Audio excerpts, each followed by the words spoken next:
How many of you try to read the novel? Did any one of you just think about reading the novel? How many of you do have the novel with you?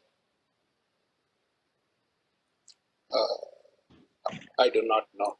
Uh, the soft copy is easily available on the internet. You don't have to buy it. You can read it online if you like. Uh, it's quite a bulky one.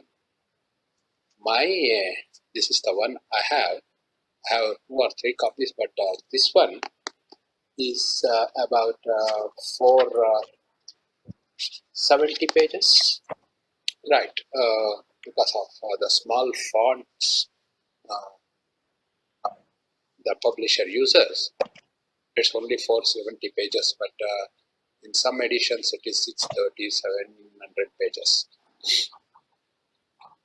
How many of you have heard of Fyodor Dostoevsky?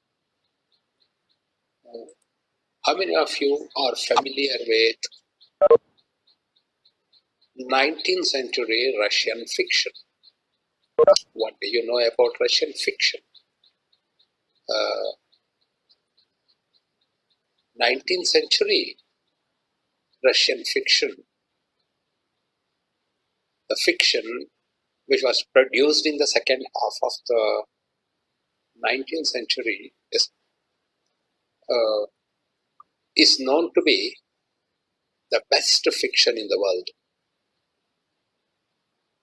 You had great writers. Tolstoy and Dostoevsky are only two. There were a good number of them.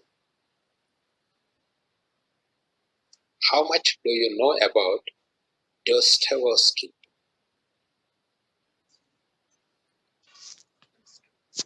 Do you know anything about Dostoevsky? Right. Uh,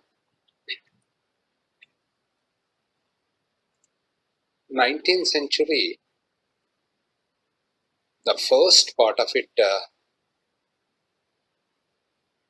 was romantic. You had many romantic writers all over Europe. You had romantic poets in England. You had romantic novelists in other parts of Europe, in other countries. Uh, Now, as we move towards the second half of the 19th century, we see gradual change taking place. Uh, Slowly, the new writers who started writing uh, in the second half of the 19th century, after 1840s and 50s, realized the need for change in terms of their approach to the world and literature. Then you have a gradual transformation. Realism is the new trend. From romantic workflow, we move from romantic attitude approach to realism. You had a good number of realistic writers. You had Flaubert, right? Uh, you must have read Madame Bovary. You had Emily Zola. You had Dostoevsky. All of them wanted to change the way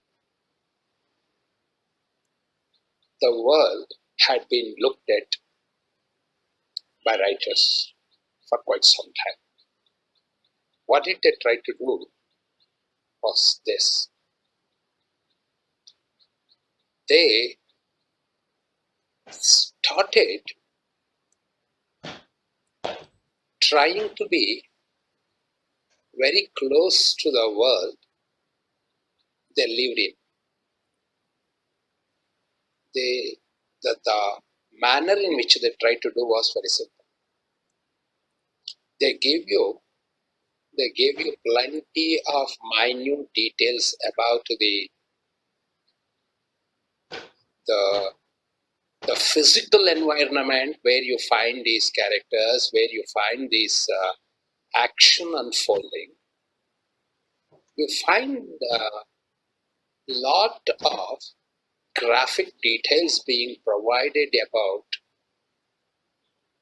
the world which these characters inhabit. And you also find kind of a detailed reference to the trivial acts of these characters, the small little things they perform. It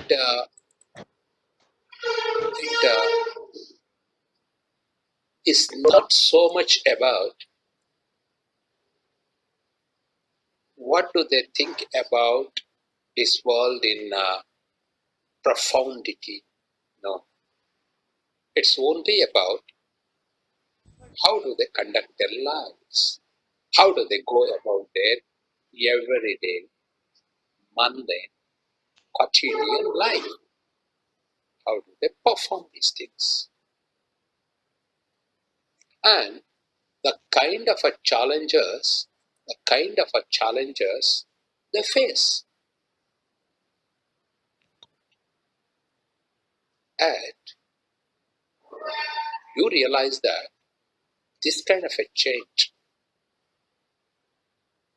romantic view, is always a kind of an exaggerated view of reality, kind of a over determined understanding of reality. Realism, on the other hand, try to grasp reality in its true essence. What is this reality all about? What it is? What is that? We always, just a second.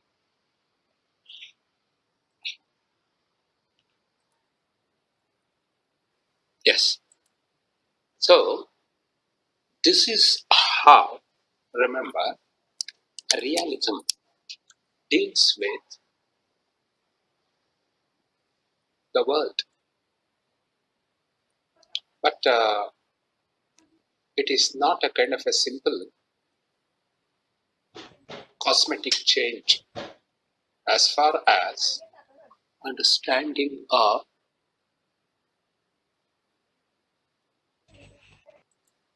understanding of reality is concerned. It is not like, remember, one fine day the writers decided to give up the way they looked at the world and wanted to look at the world from close quarters. That is not how the change comes about. The change comes about in a different manner altogether. In a different manner altogether. What is this? You take the example of Dostoevsky.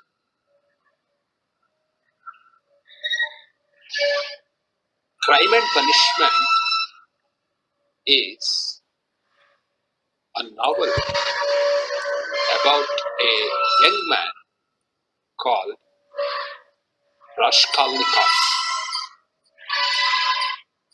Raskolnikov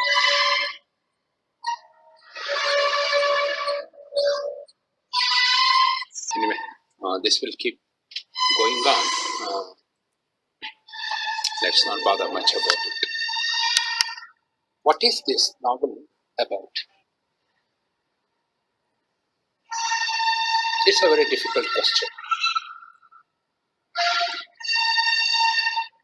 because the title itself, Crime and Punishment, sounds like a detective novel. It, it is a kind of, it can also be understood as a kind of psychological thriller. It's like you have a murder or couple of murders taking place in the novel, and you have details about what happens in the mind of the murderer.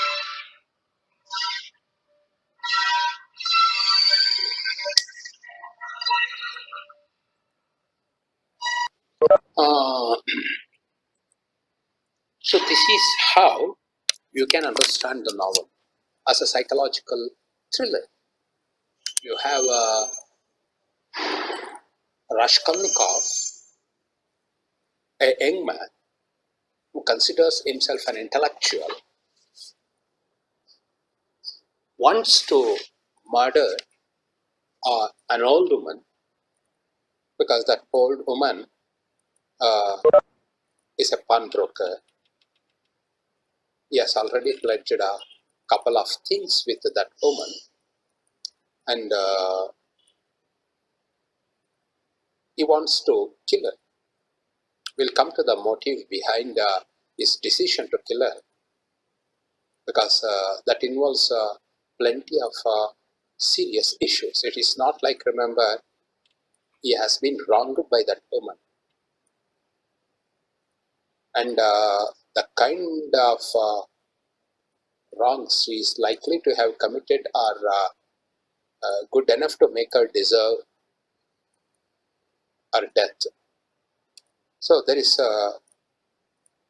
no reason to believe that it is a simple murder thriller, which involves the murder of two old women and results ends with the murderer being captured and sentenced. If it had been such a murder thriller, the novel would not have survived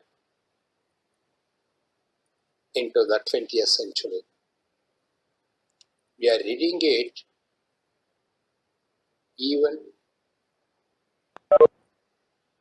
after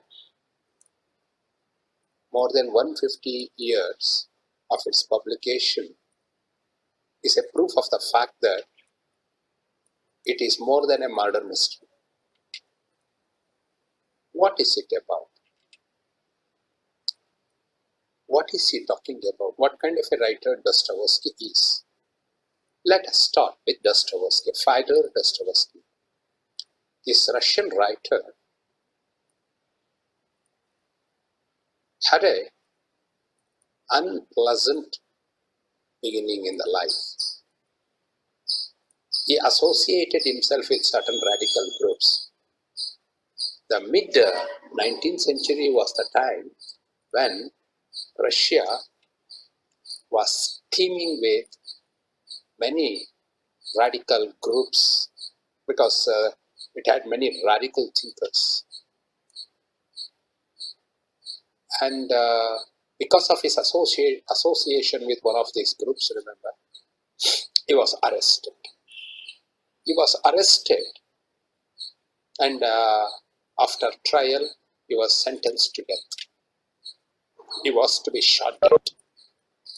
He was to be shot dead, and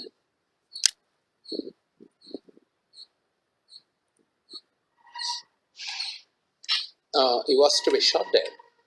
And the day on which he was to be executed, something interesting happened.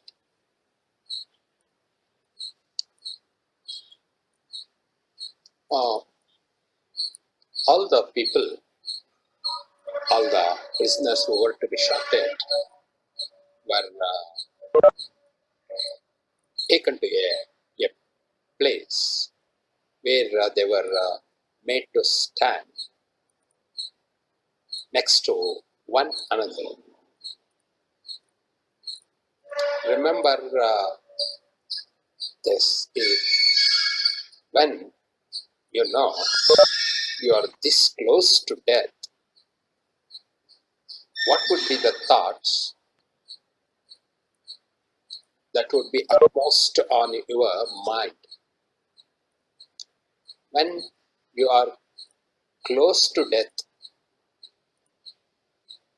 5 minutes close to death, what would you be thinking about? When you are very certain that you are going to die in 10 minutes, what would you be thinking about?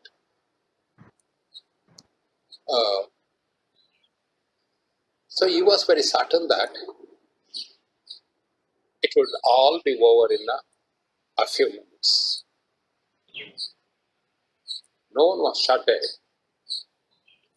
because the king, the Tsar, had tried to teach all these radical activists a lesson by sentencing them to death and commuting the death sentence at the last moment.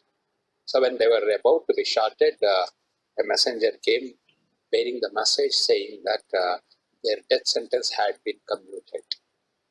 So later he was imprisoned in Siberia, where he was made to work in these labor camps for 5 years. He stayed in Siberia for 5 years and worked there. Later he wrote about this particular incident. What did he write about it? He said, when I knew I was going to die in a quarter of an hour, I kept my vision focused on a golden tomb of a church, a few hundred meters away from the field where they were supposed to be executed.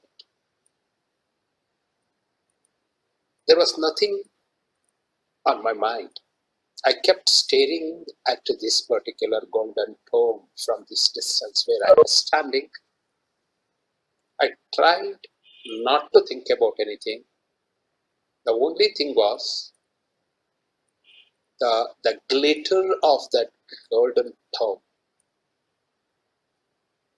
It stayed in my mind forever.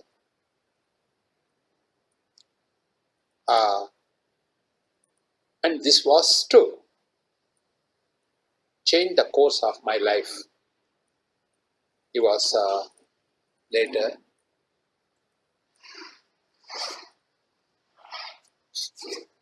uh, sent to Siberia, where actually he also had his first epileptic fit or seizure, right? And after Siberia, he came back and started his career as a writer. And after this imprisonment, after his punishment, his views underwent a complete transformation, a complete change. He was no longer the radical thinker he used to be when he was sentenced to death. He realized that the problem with the present day Russia, that was the late 19th century Russia, was that it was flooded with all kinds of radical ideas which originated elsewhere. He believed that these ideas did not did not have their origin in Russia. They came from different parts of Europe, and as such, remember, they were detrimental to the future of Russia.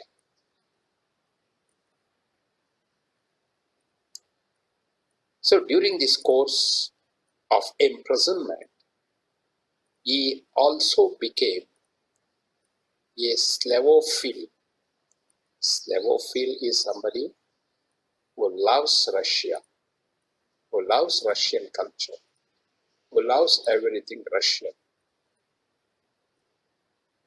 He abandoned all his radical thoughts one by one and started thinking about Russia, the future of Russia. Where does the future of Russia lie? How to build a prosperous Russia in terms of its culture, in terms of its social environment. Where do you start this? Remember this. In one of the passages, there is a reference to how Asia is being flooded with these renegade radical thoughts originating from some of these European societies. And remember, I want to just draw your attention to uh, this particular approach to the fiction of Dostoevsky. What is this approach? Many critics have read his novels as sort of Christian allegories. Crime and Punishment itself is read as a Christian allegory. Something about this Christian theme of redemption.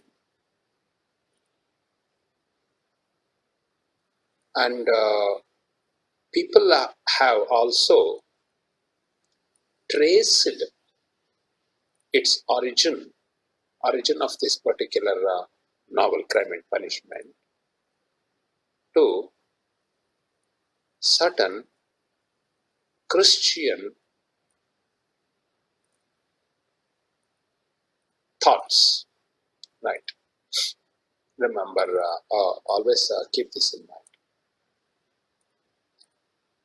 Very often, remember, he is seen as a Christian writer, somebody who believes in certain values of Christianity and who wants to just communicate these values through his novels. This novel itself perhaps has its beginning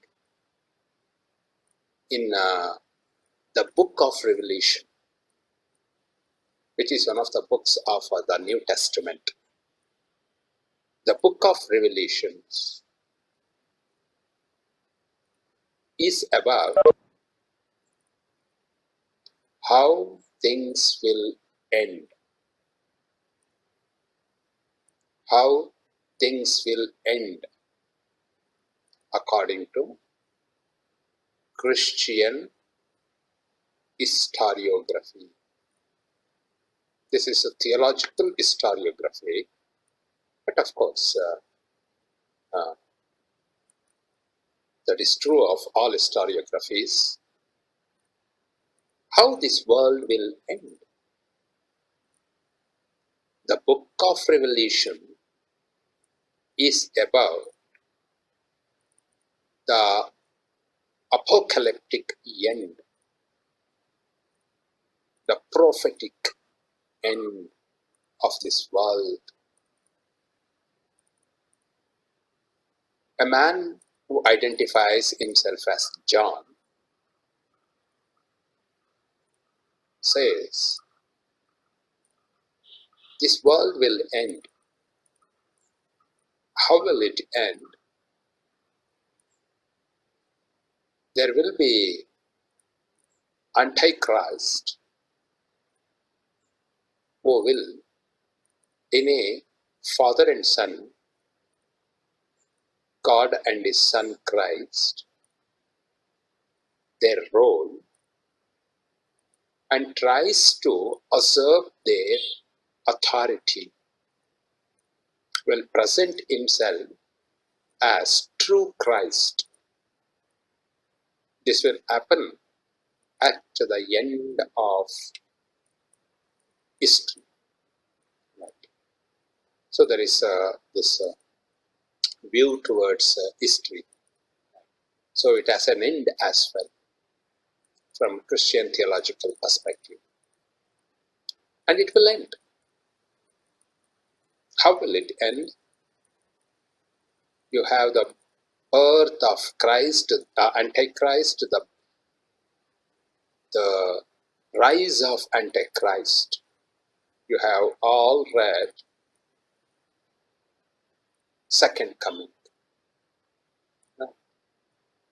where he envisages the end of world in biblical terms. The world coming to a close. The world coming to a close. Right. This is how, remember, this is how the world will end. Right. This is how the world will end. Now,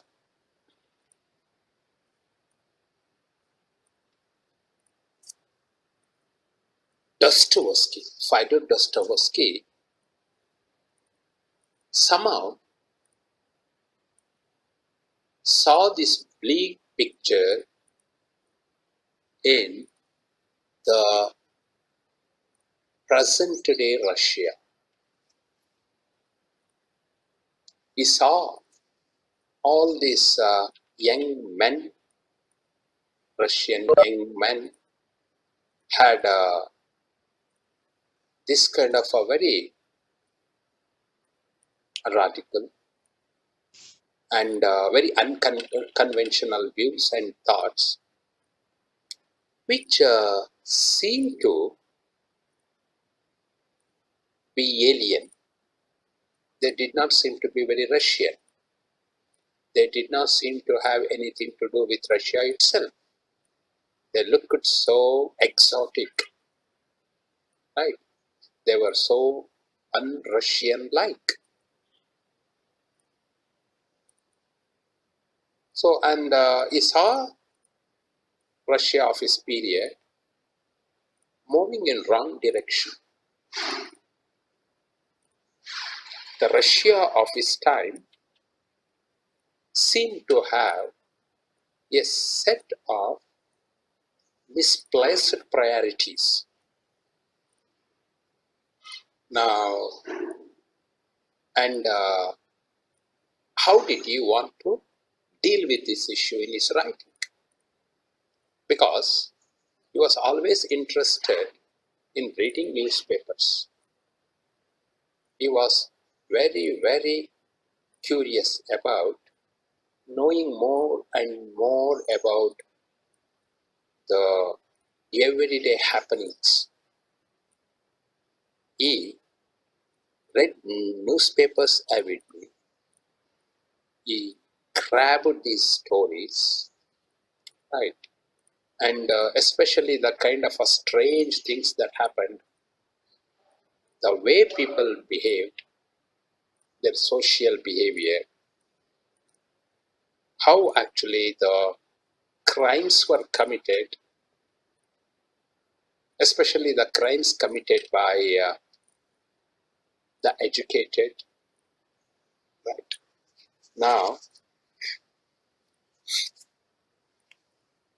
Dostoevsky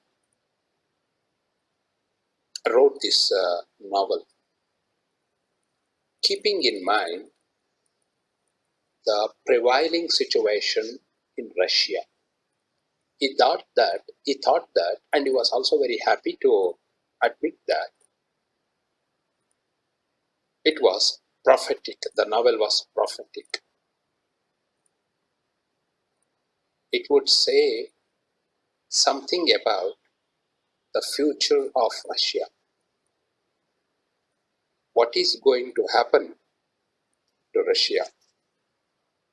What would happen to Russian society?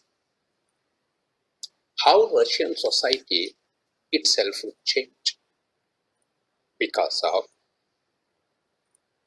these revolutionary ideas, unconventional ideas, un-Russian ideas that had come to grip the new generation. You have this particular character, Rodin Romanovich Raskolnikov. Rodin Romanovich Raskolnikov. A young man, an impoverished young man, who has not completed his education because he is too restless, he is too unfocused to continue his education,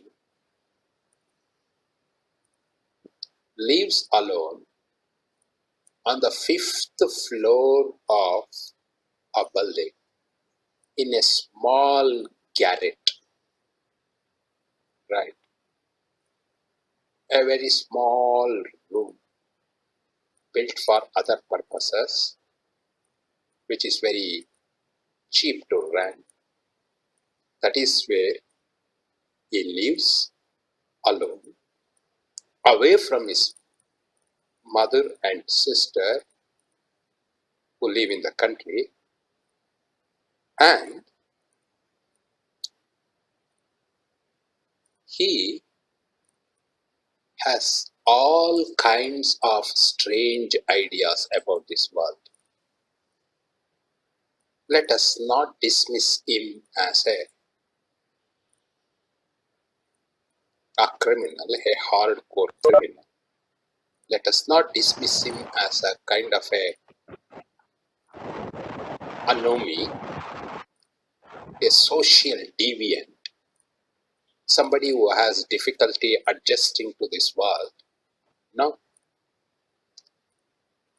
he is somebody who considers himself an intellectual, and he is somebody who considers himself different.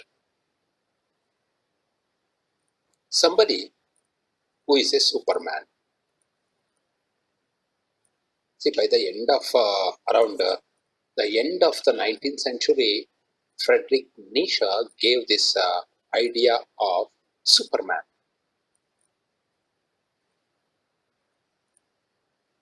Raskolnikov thinks that he is different.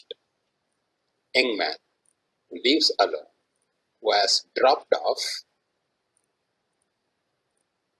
who has borrowed from his landlady, and who also has already pawned a couple of things with an old woman. He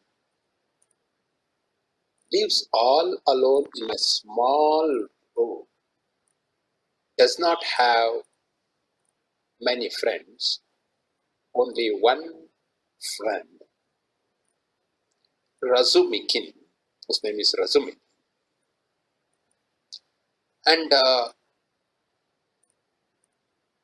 as soon as you meet him, you know this particular young man is mysterious. There is something very profoundly mysterious about him. And he has been thinking about something. Perhaps he started thinking about this something even before the novel begins. What is this something? What is this particular plan he has long been thinking about is something which you have to wait in order to know. But you know, there is a particular preoccupation which is uppermost on his mind. What is this preoccupation? You will know after a few chapters. You'll have to wait. The readers do not have privy or do not have access to his secret thoughts. The secret thoughts are, remember, he himself seems to be oblivious of some of these thoughts. Now, what does he do? In order to execute this particular plan, he is deeply in debt. His mother sends him money once in a while, only when she can. So it is not a constant source, and it does not seem to have a skill or aptitude for doing any kind of a job. It does not seem to know much about anything.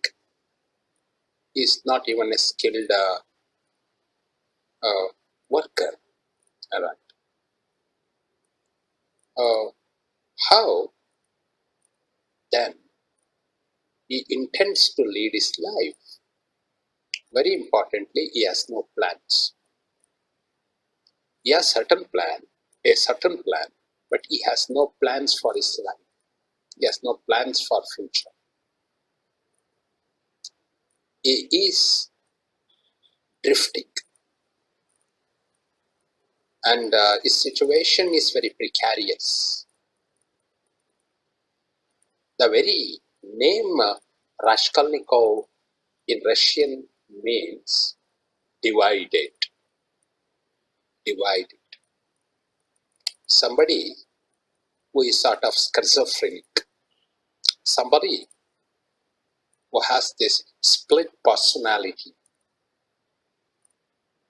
Somebody who is unsure of his own thoughts, unsure of his own emotions. This is how Raskolnikov is seen at the beginning of the novel. You see him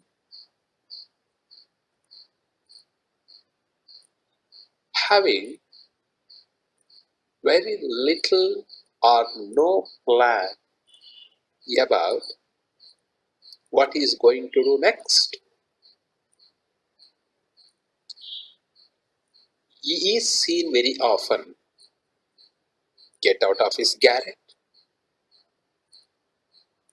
right, and dismount these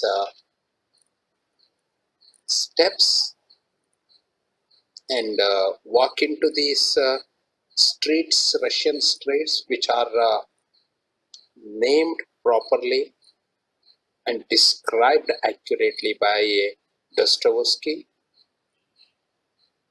moves about desultorily, gets back to his room. No socialization whatsoever. Right.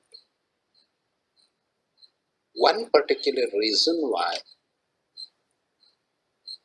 he is unable to socialize with others is because he considers himself not only different but also superior to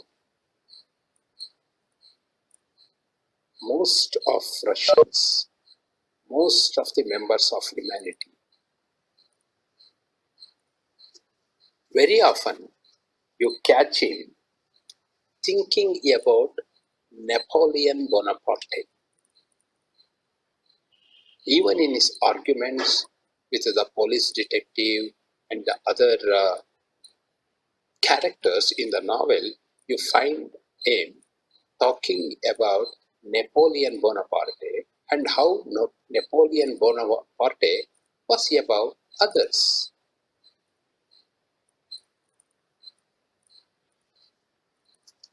If there is a set of rules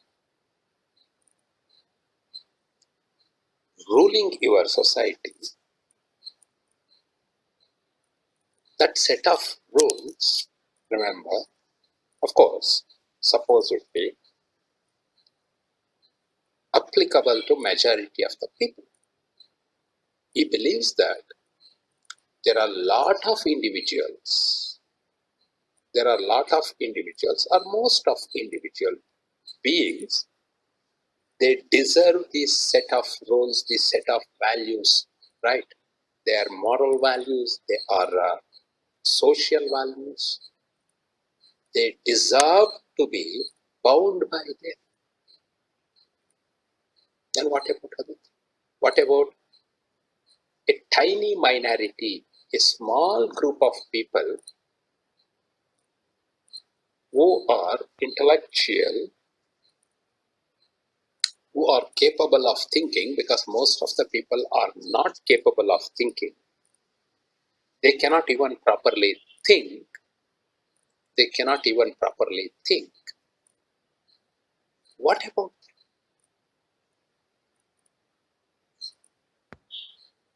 these people, the majority? They deserve to live the way they live. They deserve to die the way they die, because that is how they are made. These are the people incapable of thinking, incapable of intellectual thoughts. But what about minority? What about men like sorry, men like Napoleon Bonaparte?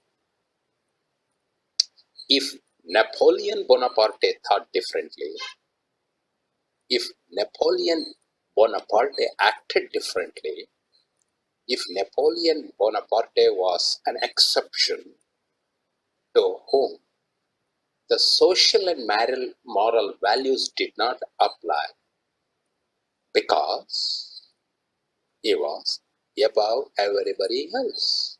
He was a superman. Right? See, he has this idea about a very few individuals being above the rest of the society. People who deserve more than what society has accorded them. People who, individuals who need to be treated differently. He considers himself someone who belongs to this tiny, minuscule minority of intellectuals. I do not think the way rest of the people, rest of the members of the society think. The masses think. Masses do not even think. They are blind and deaf, incapacitated from thinking. I am not one of them. Napoleon Bonaparte was not one of them. You call yourself an intellectual. You call yourself somebody who deserves a better treatment at the hands of society and its members, and Raskolnikov very interestingly also believes that these individuals, right, these supermen, they are above the moral values which are applicable to rest of the society. You as an ordinary individual deserve to be sentenced to death if you commit a murder. You deserve to be punished for each and every crime you commit, because you are part of this mass, part of this crowd. You are one of these million and million of people. There is nothing special about you. There is nothing special about any one of you. But Raskolnikov himself is not one of them. Is not one of these people, masses. So Raskolnikov is not bound by these moral values. Committing a heinous crime, killing an old woman, is not to be considered a crime when it is committed by Raskolnikov. He believes that you do not go into the motives of the actions carried out by these supermen. You do not ask why did Napoleon Bonaparte did something. Why did Napoleon Bonaparte invade Russia? Why did Napoleon Bonaparte did this or did that? Why did he do it? You do not go into these details. You have no right to know about the motive behind it.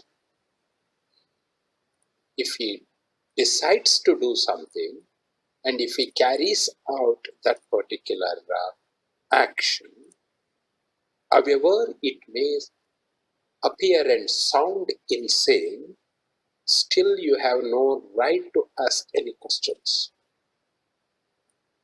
That is exactly the reason why when you look at the motive for murdering this old pawnbroker, Raskolnikov does not seem to have anything at all. There is no strong motive. Why does he kill her? He kills her because, not because, sorry, she deserves to die. No. See, it's like this. In book of Job asks God, Why did you choose to punish me and my family? God gives a very blunt answer. God gives a very blunt answer. What is that blunt answer? You have no right to ask. Look at this Hebrewic God. Hebrewic God is like this. I am God. I do what I do. I do not do something because something is right. No. What do what I do is always good. In the sense that even if I do something wrong, it is always good. It becomes good. So you have no right to ask. Right?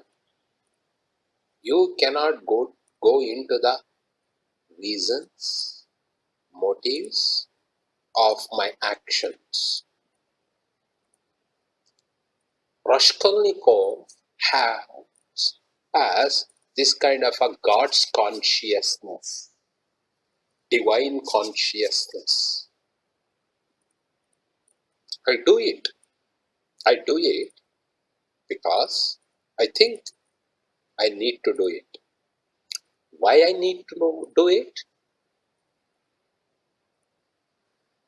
There is no reason. There is no clarity about it.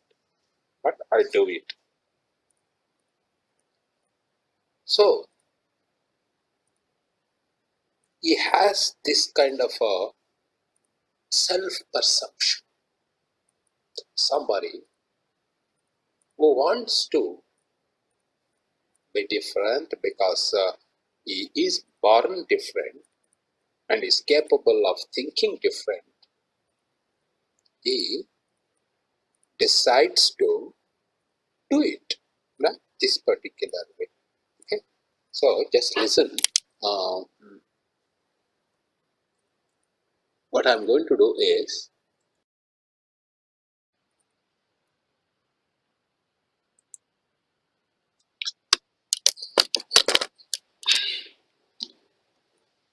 crime and punishment, as I told you, has a hero and a heroine if you want. But in realist tradition, hero and heroine do not play the same kind of a role you find them playing in any other romantic literary text. The protagonist of a realist text is not even an anti-hero. We have talked about this concept of anti-hero. Who is anti-hero? What does he do? And how he is different from hero. The protagonist of Crime and Punishment, the chief character, Rodin Romanovich Raskolnikov, is a very complex character. The novel focuses mainly on the central character. There are other characters, but these characters seem to remain in margins. They are there insofar as they try to prove a particular point in relation to Raskolnikov. Raskolnikov is a dropout,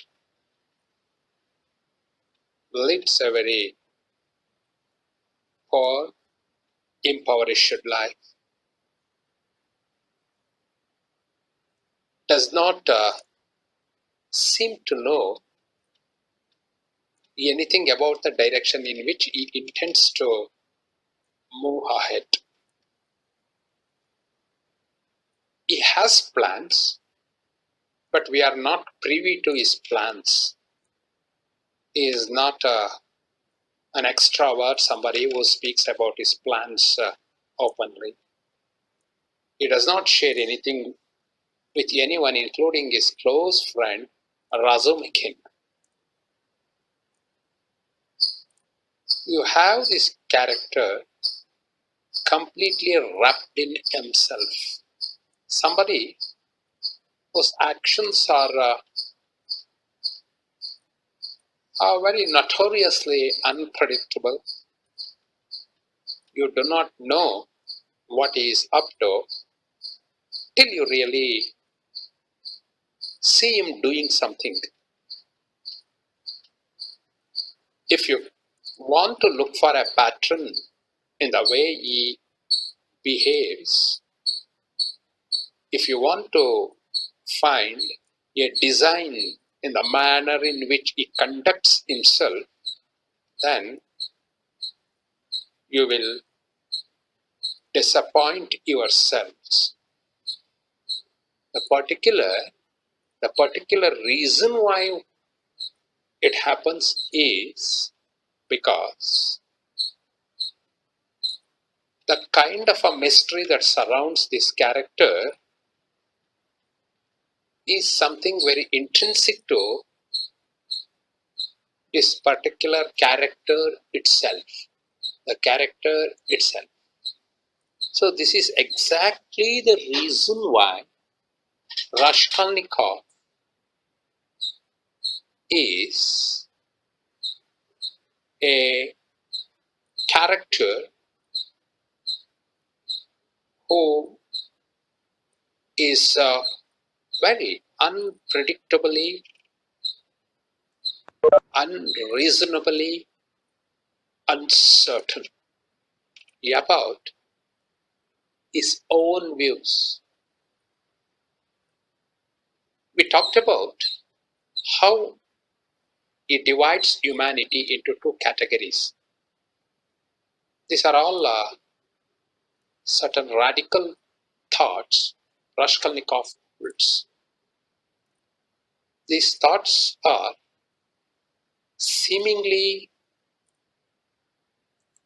revolutionary, and that is how Dostoevsky wanted to project them as, because the central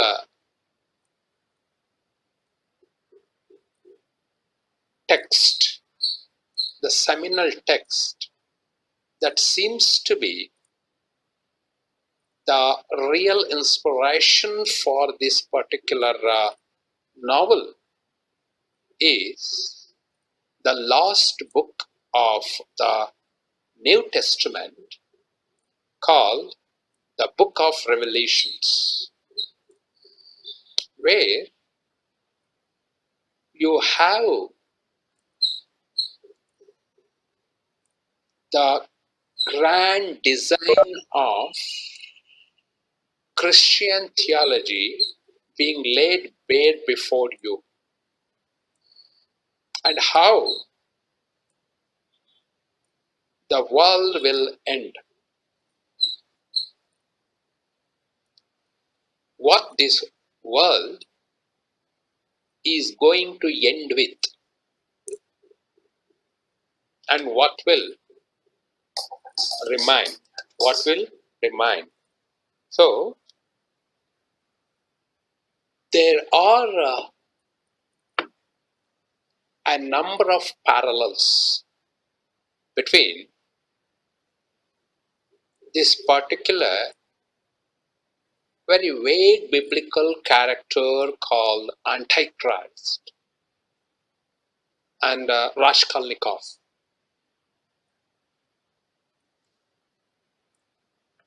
Raskolnikov is An idealistic young man who is at a loss seems to be psychologically disturbed, but for Dostoevsky, this is new reality. You have a world which is insanely restless. You have a world which is alarmingly directionless. You have a world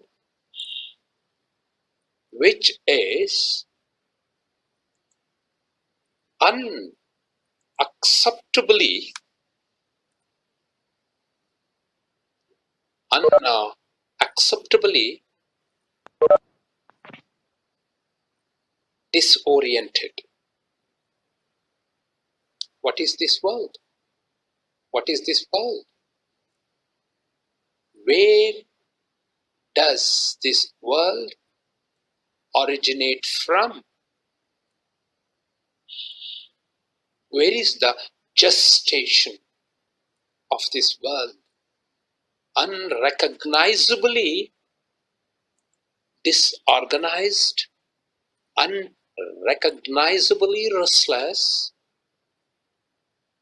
something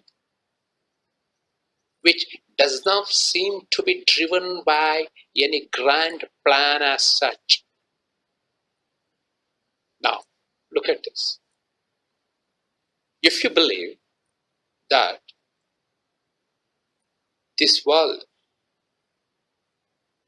unfolds itself according to a well prepared plan, there is a purpose behind everything that happens. And everything that happens on this earth, right under the sky, is intended to take this world in a particular direction.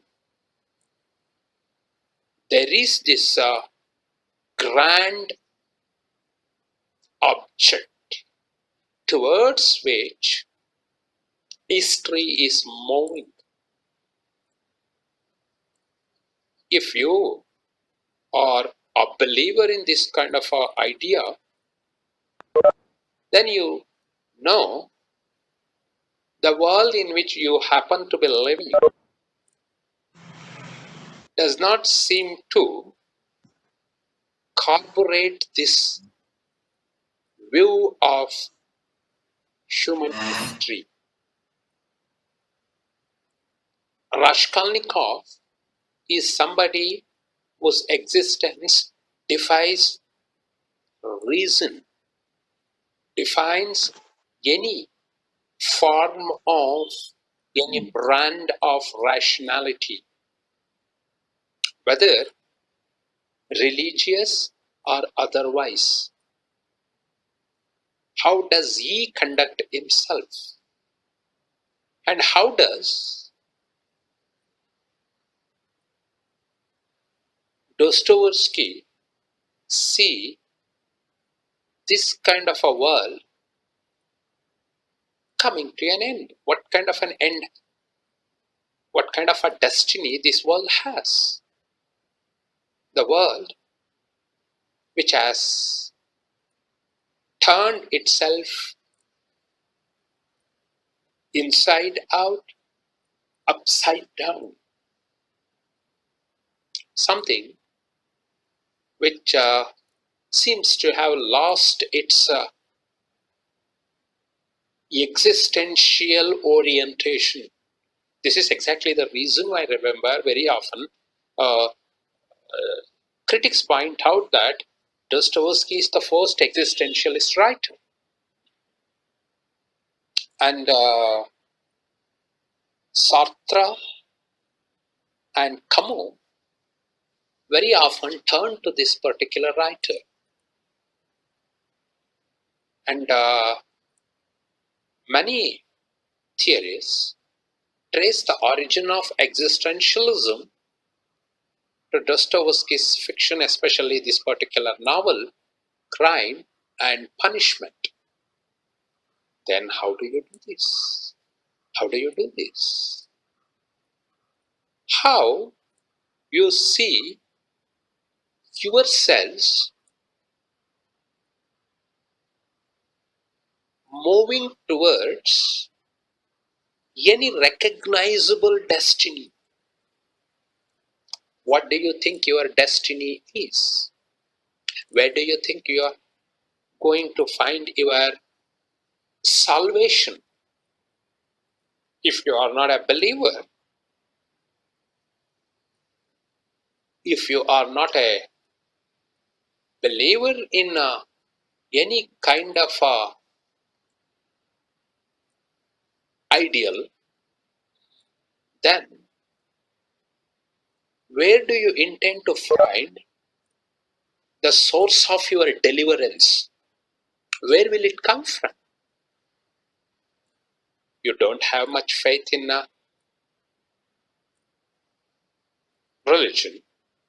You don't have much faith in any system of thought, any scheme of things. This kind of a disturbingly disoriented view of world, which Raskolnikov is very often found with, is for Dostoevsky the main bane of this modern world. Second coming is not divine purposed. Second coming is man-made. You ask for it. You plan for it. You strive for it. That is how you will bring upon yourselves perdition, this final end. This is how, remember, you intend to perish. So there could be no other way of reasoning with this kind of existence. So Dostoevsky, a changed man after his imprisonment in Siberia,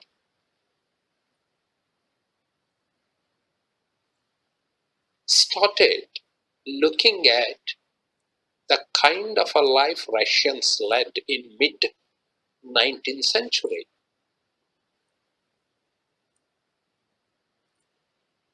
Country was in some kind of a serious turmoil. It was changing, and it was changing very fast beyond recognition. Then how you want to bring about a, a sensible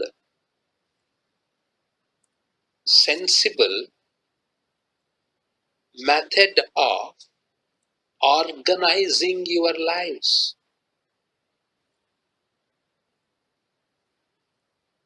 What does your life revolve around? Does it have a center? Does it have a center? See what Yeats saw in the early 20th century was very clearly visible to Dostoevsky 60, 70 years ago. He saw this.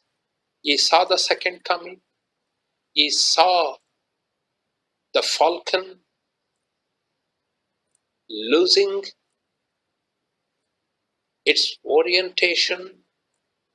He saw the center being unable to hold.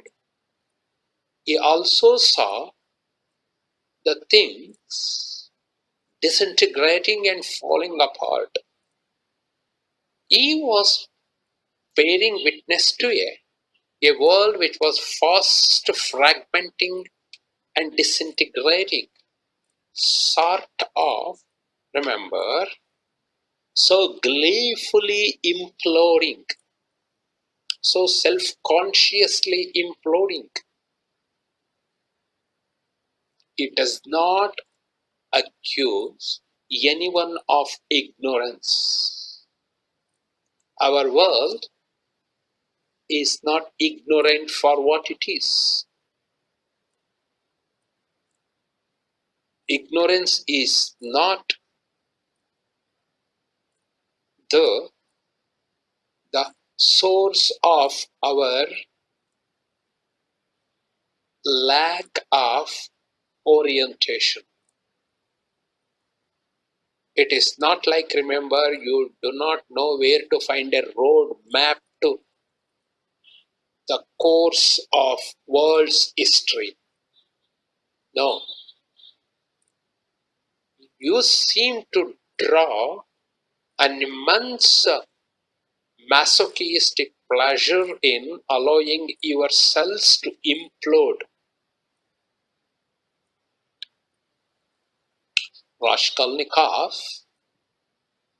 let us make things very simple. Raskolnikov is not ignorant. Raskolnikov is not an illiterate. Raskolnikov is a self-taught man, a dropout, but a self-taught man. Knows a good deal about the current political thoughts, is abreast with all new thoughts.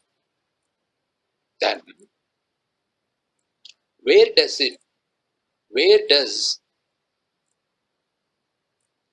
this doom,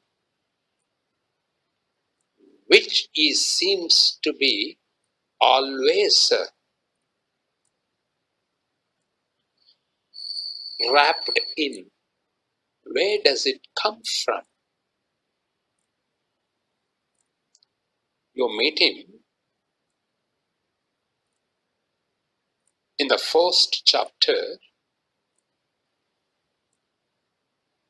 coming out of his small suffocating room, not a very well lit room, a small one, a garret where he stays, and see, a sizable percentage of the novel is focused on this small garret and what happens inside it. It's like that small room, the garret is like Raskolnikov's mind. It is littered with things, everything so disorganized, so people walk in and walk out of this small space with strong emotions. Those who enter this small space which Raskolnikov inhabits, enter there with strong emotions. A small space which you can never ignore. He is a character with whom you can never come into contact without being strongly influenced by. Is a character who is bound to leave a lasting impression on you. It could be a good one, it could be a bad one, it could be a kind of a distaste taste, a bad taste in your mouth, but a long lasting one. It's like, remember, biting something which is oh, so strongly bitter. So this is Raskolnikov. This is Raskolnikov. Somebody, remember, who thinks the world and the people who live in this world can be divided into two groups. One crowd, people like you and me, incapable of intellectualism, incapable of strong views, lack sort of a cosmic vision. And there is another group to which he himself belongs, made of people who are heroes or superheroes or supermen, who are not answerable to anybody.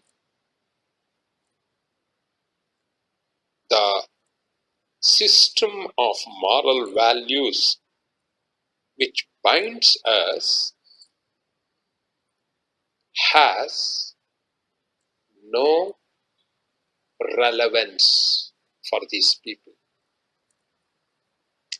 They are outside this.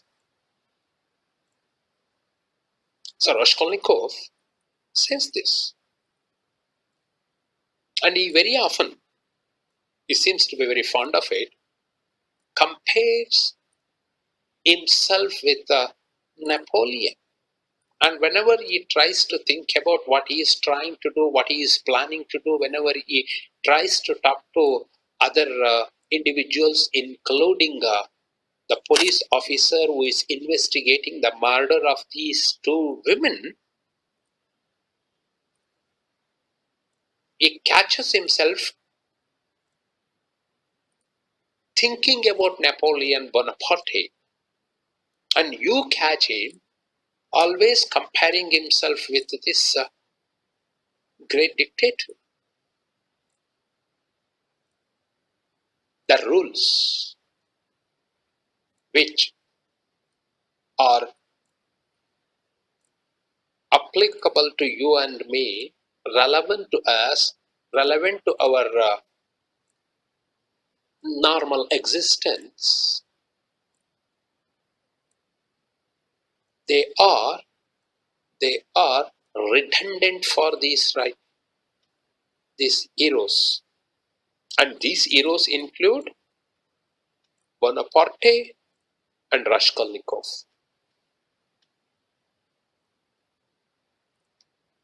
Raskolnikov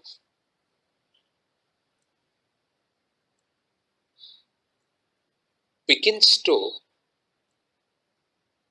give you hints about what he is planning to do. Okay, we'll continue. So this is what you have Raskolnikov doing.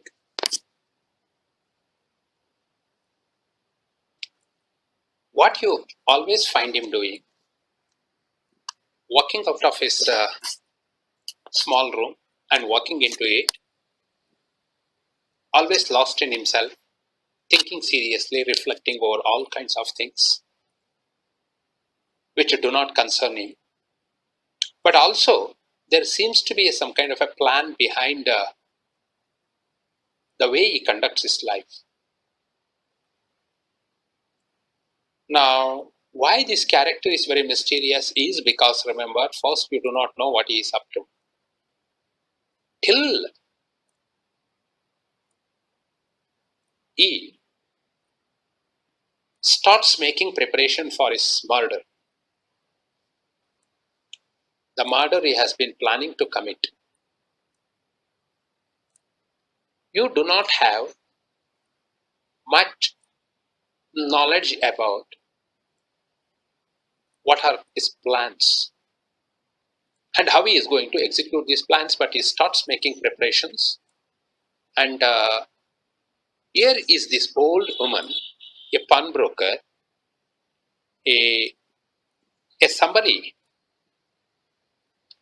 who lends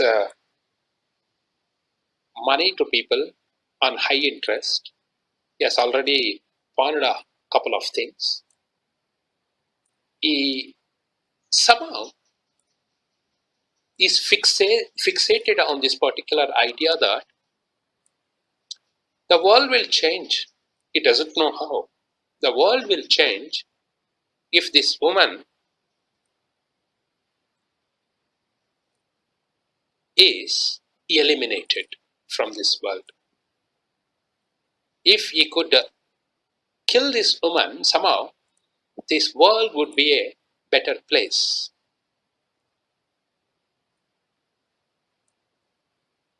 The biggest problem with this novel is this, and which also talks about the character of Raskolnikov.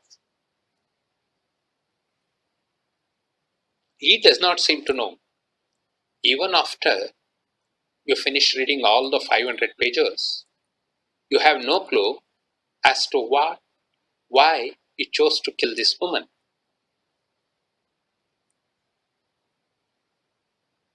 The reason why he believes that he wants to kill this woman is that she is a kind of a menace to humanity. But he himself does not buy that argument. He himself is very unsure of this line of thinking. He is not ready to believe that he is going to kill her because she is a real threat to humanity. No. So then what drives him in this direction? So finding an answer to this question, finding the real motive for this murder is as good as understanding this particular novel, cracking it open, which no one has been able to do. Raskolnikov makes meticulous plans. He starts making all necessary arrangements. See, actually, if you read the novel very carefully, you discover that he measures the distance between his room and the apartment where this lady stays. This lady, this pawnbroker, this old pawnbroker, Ivanova, where she stays. And how many steps does it take? How many long steps and how many short steps? And how much time does it take if you walk fast and if you walk slow? Right? And all other necessary arrangements. And the biggest problem is this: how does he gain entry to our house? So what he does, he picks up a couple of things which he is going to pretend that he wants to pawn,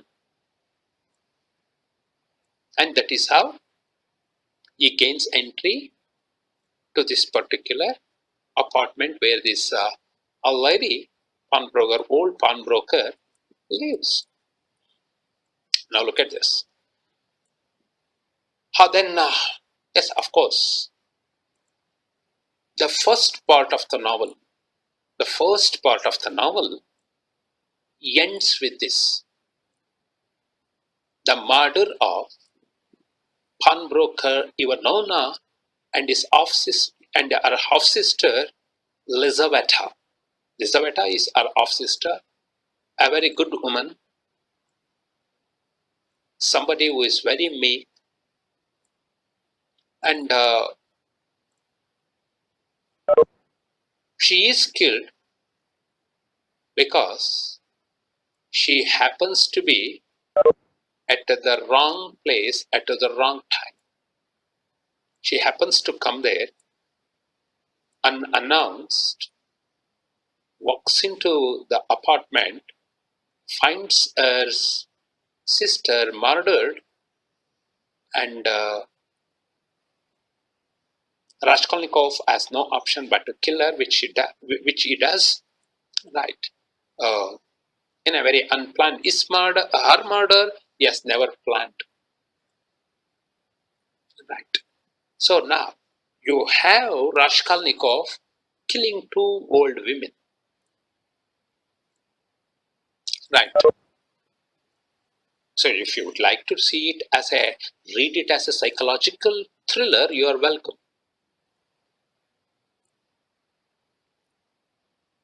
He is not a seasoned murderer, a seasoned criminal, a hardened criminal. But somehow he has persuaded himself to believe that this murder is in the interest of the entire world. Or somehow this murder will change the world. Does not know how. Has not bothered to think beyond this murder.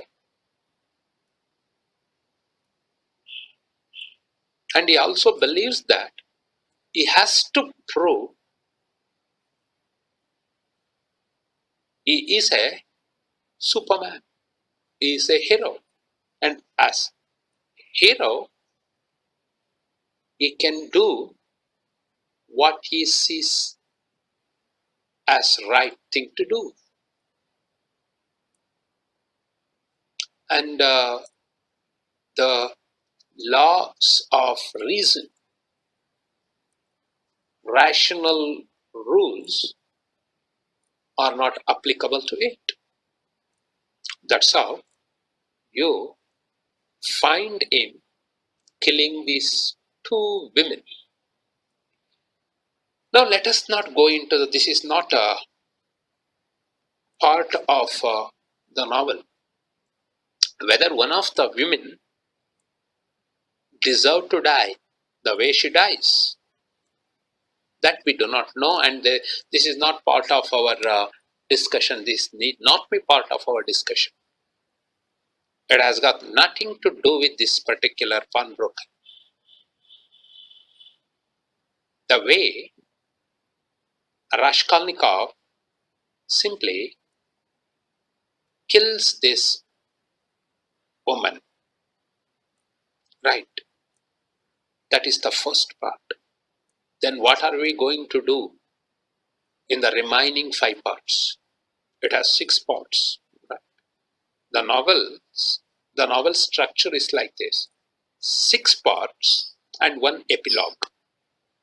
Epilogue is set in Siberia, where Raskolnikov is sent to prison because he has been sentenced to 8 years imprisonment. So that is where actually Siberia is where epilogue takes place. Now, in 6 parts, you have the story of twin murders, one murderer, and How this murderer deals with these two murders after he has committed that crime, right? Two murders take place in the first part, right?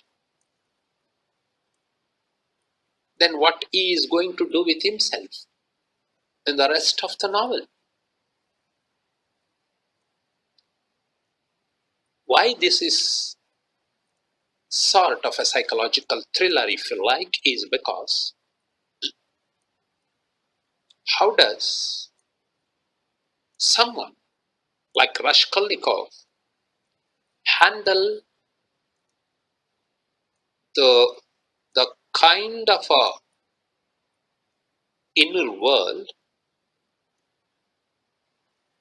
that has been so thoroughly disturbed because of these murders?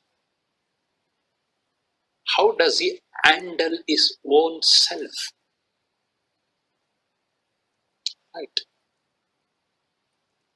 now, then you start meeting other characters.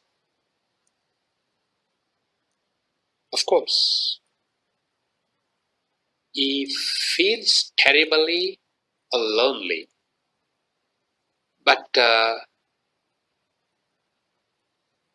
this is not because, remember, others have abandoned. He himself has steered away from others. You very often find is very genial, very friendly Razumikin trying to reach out to him, a perfect gentleman-like figure, his close friend, only one friend. But every time he tries to reach out to him, Raskolnikov rejects him, rejects and snubs and snubs and also, just a second, yeah, snubs and even spurns him. How? Then, how do you see him? How do you see him finding a way out of this predicament? This is the kind of a predicament into which he has deliberately landed. Where is the deliverance? Where is his deliverance? Where does it come from? Look at this. Once, once you find him walking into this trap, that trap that is rooted in his belief in intellectual superiority. Someone who thinks that he knows what he is doing, and as belonging to this particular tiny minority, he is not to be treated the way the other criminals are to be treated. Because, see, this kind of intellectual arrogance, intellectual arrogance. This is how you find Raskolnikov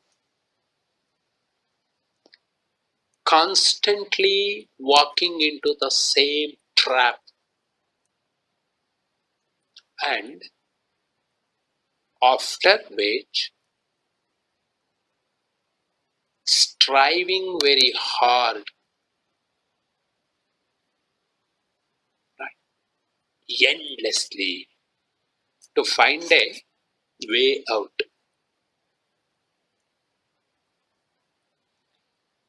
So you meet his mother, his sister, Dunya. His name is Dunya Raskolnikov. And later, you also meet his lover, Sonia Marmeldorf. Sonia Marmeldorf. So the first part of the novel is like this. You have all these main characters, starting from Raskolnikov to Razumikin and also Marmeldorf, a government official, a junior official in one of the government offices, who is a drunkard and who has stayed away from home, and who Raskolnikov takes home, takes to Marmeldorf's home, and where he actually meets his wife, his consumptive wife, right, and also comes to know about his daughter Sonia. Because of his drunkenness, right, the family is in a very desolate condition. It hardly has any money left, and his daughter Sonia has been pushed to prostitution. She is a very young girl of 15, 16 years, looks very emaciated, very childlike, right, very fragile frame. And you have this kind of a very pathetic, very uninspiring love story going on in the background. In a very strange way, if you would like to call it a love story. You want a romantic uh, strain of narrative, then you have one. This kind of a very morbid romantic relationship between Raskolnikov and Sonia. One, an unconfessed murderer, the other, a poor prostitute. If you'd like to call it a love story, or if you would like to have this kind of a angle to it, then you have one. Then how are you going to see this?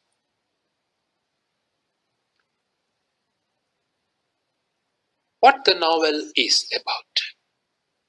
Why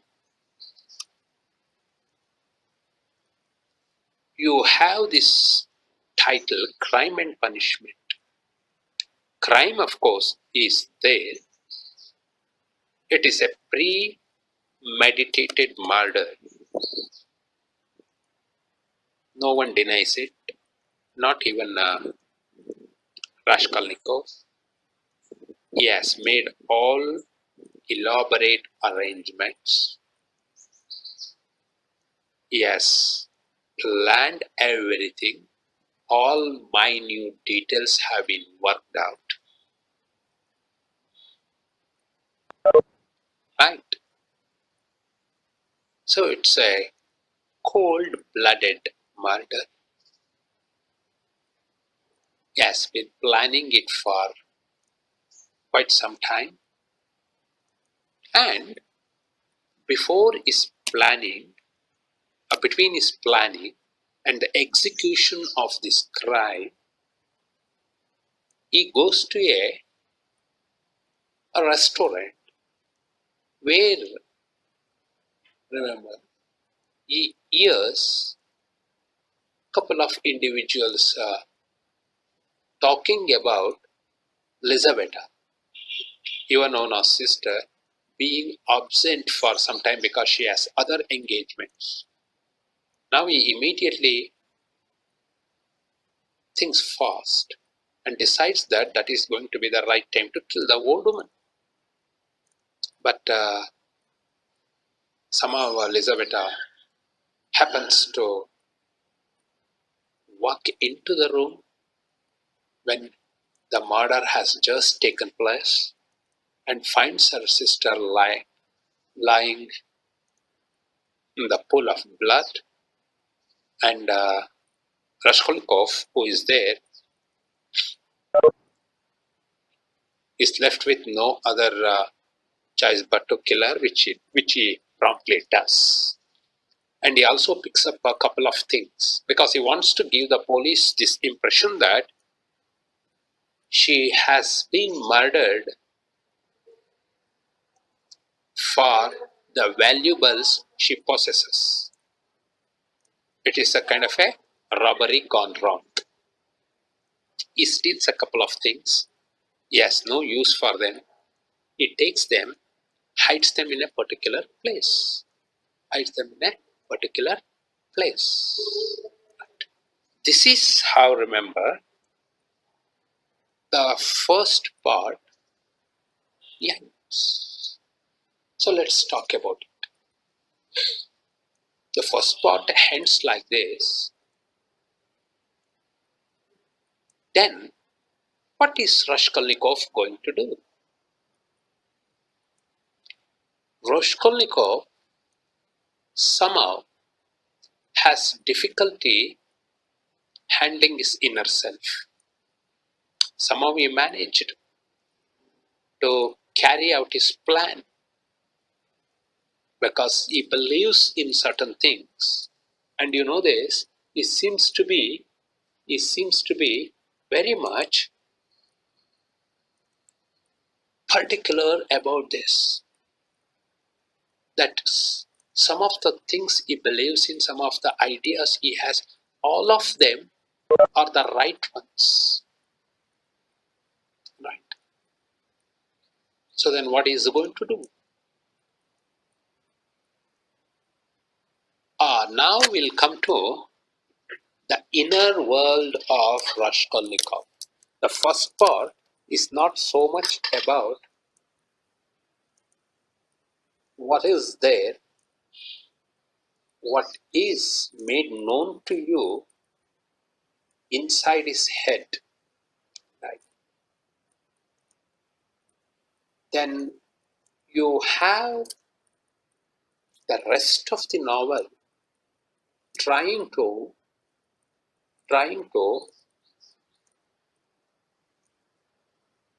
inform you more about the true nature of turbulence that characterizes his mind.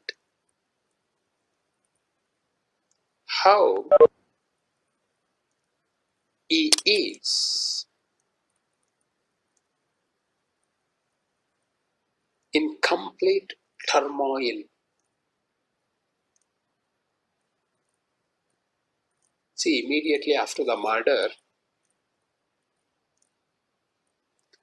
he is summoned to the police station.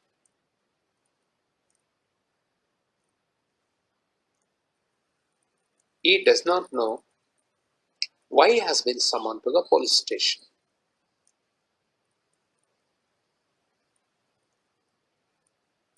He knows that there is no way the police can find out he is the murderer this fast, this early. But somehow still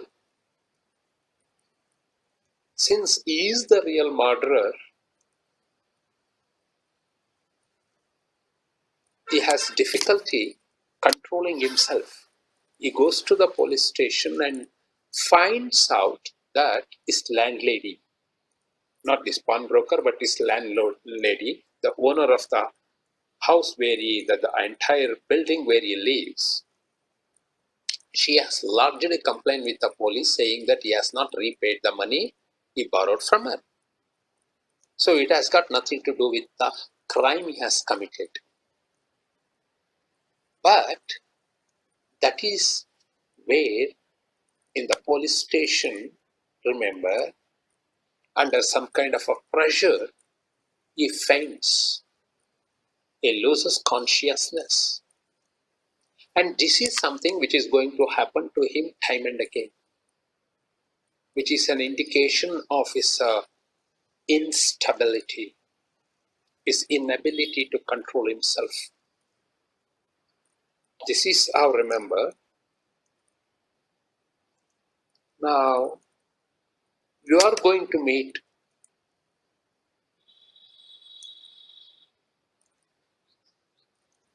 a police officer and a doctor and losing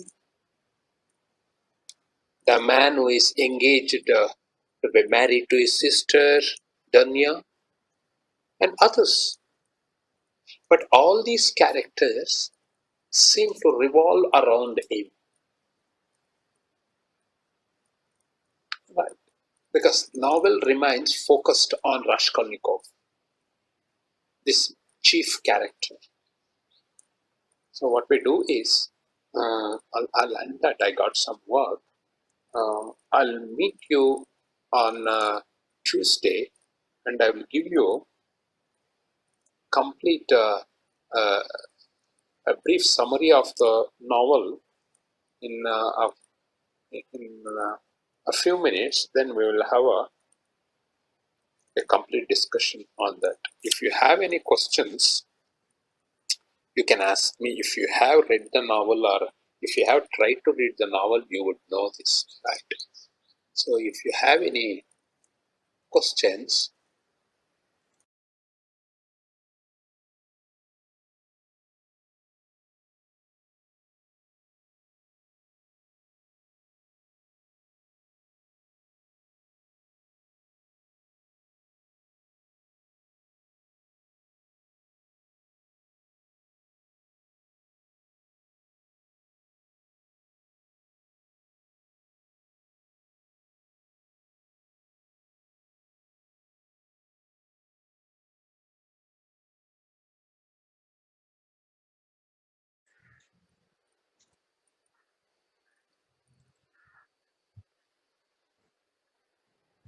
yeah, uh,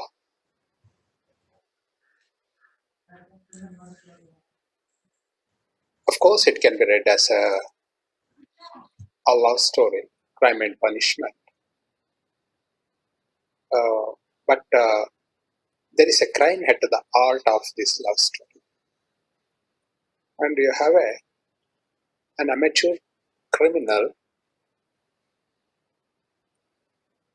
who is not very certain why he wants to commit the crime he ends up committing. Does not seem to have a clear idea. And the story moves along this particular line. The narration is laid back. It takes its own time. It's not like anybody is in some kind of a hurry. This is something very specific to realist fiction, which began to be written in the mid 19th century and flourished for quite some time, where the writer would take his own time, just giving you all the necessary and unnecessary details, trivial details, and also taking his own time. Uh, it takes the protagonist, the chief character, Raskolnikov, uh, some time getting to know this particular girl, Sonia. He comes to meet that girl through her father, who is a drunkard, and he takes pity on the family and gives them some money. And this is a very unlikely love story between one impoverished, directionless, and a very sort of a disoriented young man, and a wretched girl, a very little girl who has been pushed into prostitution because of poverty, and everybody in her family knows it, and she is the sole breadwinner. Now, this love story moves along a very strange line. Uh, we do not know why they are attracted to each other. Uh, and this is the only redeeming feature uh, which you find in the life of Raskolnikov. And there is this Christian redemption, this theme of Christian redemption at the end of the novel, in epilogue, right? And this is made possible because of this love, right? But Sonia is not a kind of a girl one can instantaneously fall in love with. Even by Raskolnikov's standards, remember, she is much below his class and much below his own uh, standards. Right? However, it happens, and Raskolnikov is very compassionate. He is very often seen trying to help other people who are in need of help, and he also feels the need to protect the unprotected, feels the need to protect the innocent. Uh, and you get plenty of examples. There is one example where actually a very a young girl, a little girl, being followed by a very uh, uh, a rowdy-like character, and he wants to protect that young girl, and he goes to uh, all the lengths in order to protect that girl, and finally, remember, he manages to save her from this roughing, and also gives her the money he has on him. There are a number of examples. It's not the only one incident where you uh, just have a glimpse into his compassion. There are many such instances in the novel. Uh, Now, perhaps it starts as this kind of a very extension of his kindness and sympathy and compassion for this helpless, powerless, wretched little girl, which, without his knowing, turns into love, and that is one single thread, right? That keeps the novel uh, moving, because we know finally this is the only thing that can save Raskolnikov. Raskolnikov is saved by this particular relationship. But it would take time. It's not like, remember, it happens overnight, and the reader is warned from the very beginning that do not expect anything unexpected. Everything happens along certain lines, right? And also everything that is bound to happen in the novel happens at a measured pace. Dostoevsky was away from Petersburg, where the action of the novel takes place. He was away for 10 years. He returned to Russia, the main uh, focus of the novel. He returned to Russia after 10 years and he found everything completely changed. He no longer recognized the new Russia. He no longer recognized the way people uh, try to make sense of things. He did not understand the new philosophies, a set of new philosophies that had come to grip, that had come to just be part of Russians' lives. And when you look at this particular character, Raskolnikov, you find him standing for a particular point of view, a particular school of philosophy, which Dostoevsky is against, which Dostoevsky uh, is trying to argue against.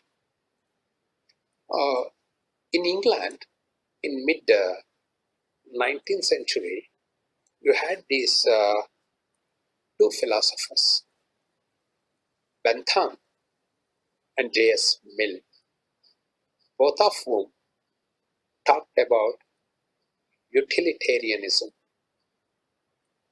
What this utilitarianism simply means is that uh, as long as a particular organization, a particular institution, a particular philosophy is useful for humanity in the physical sense of the term useful, then it should be retained. And if it is preserved for any other purpose, then it is quite useless. Utilitarianism believes in putting everything to some kind of a use. If your moral values, for example, which have evolved over centuries, are of no use to your self interest, then you should, without much compunction, without much regret, you should get rid of. Morality, you have the sense of morality, it has to be useful to you.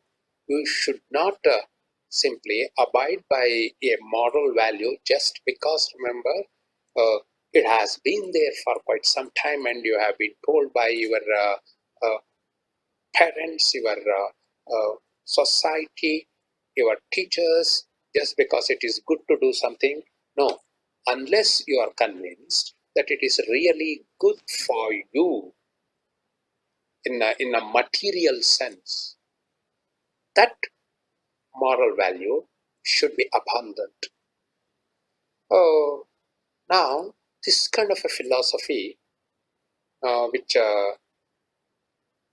was very often known by the name rational egoism. Rational egoism.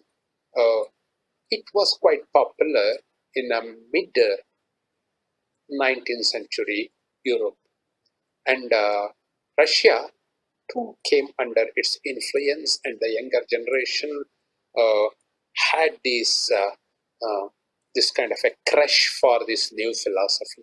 And you find a number of writers, including Turgenev. Turgenev is a contemporary of Dostoevsky, another famous novelist. Uh, uh, he fell for this new philosophy, new school of philosophy, rational egoism, which has its origin in utilitarianism. Now, you have this particular character, Raskolnikov.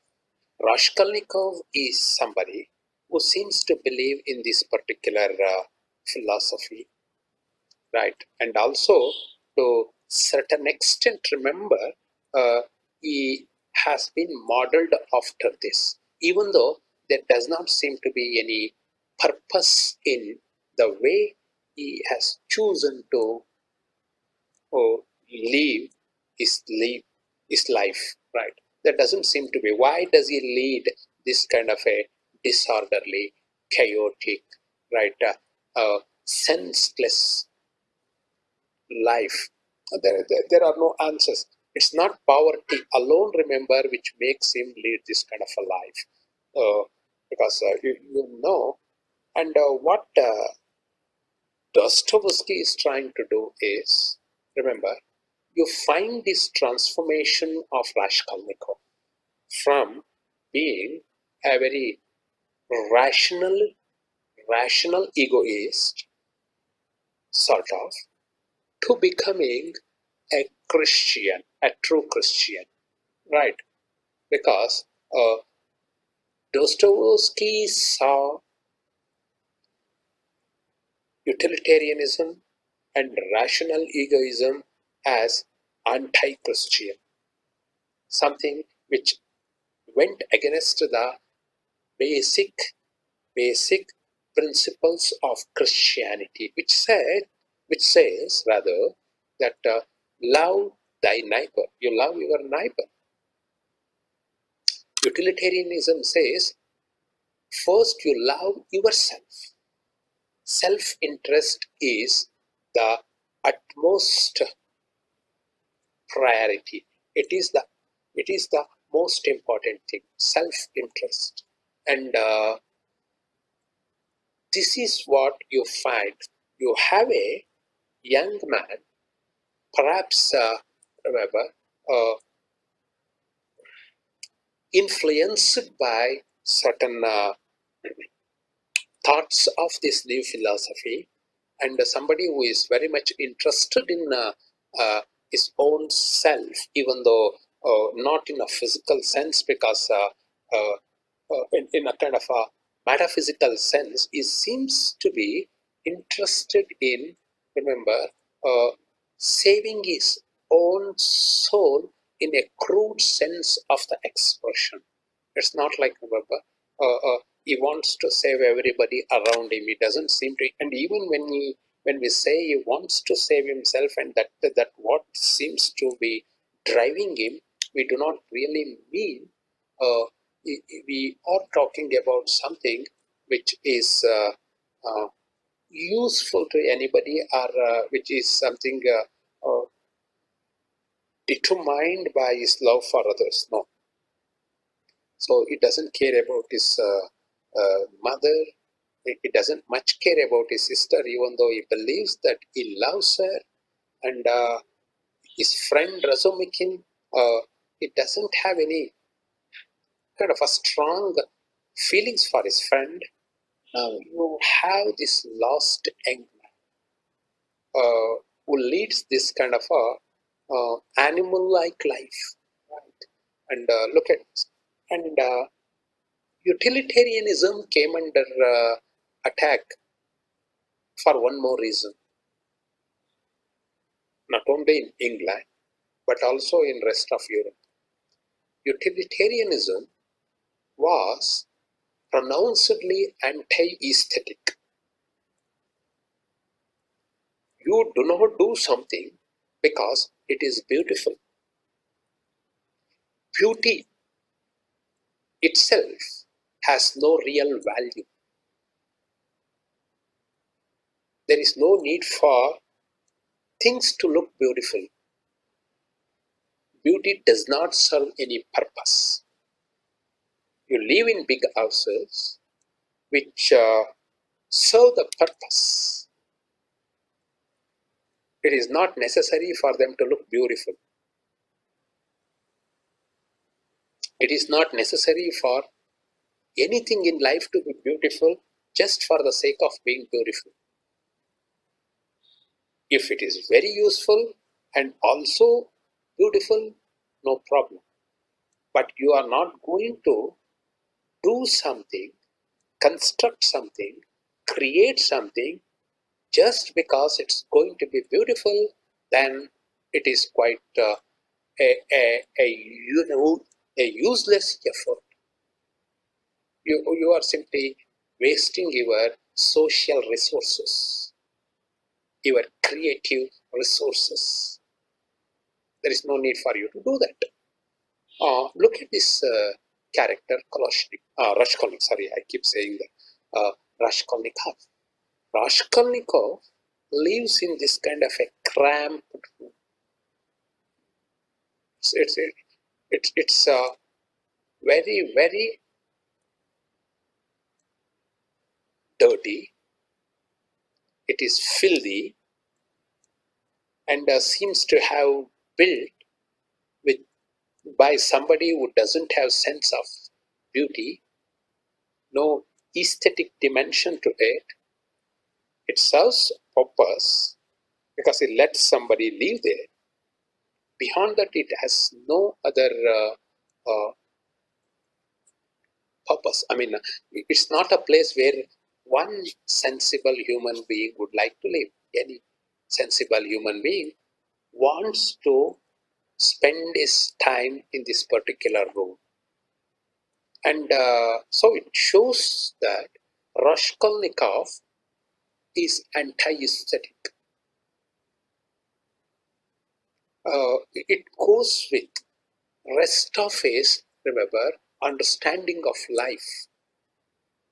There is no need for you to organize your life around anything.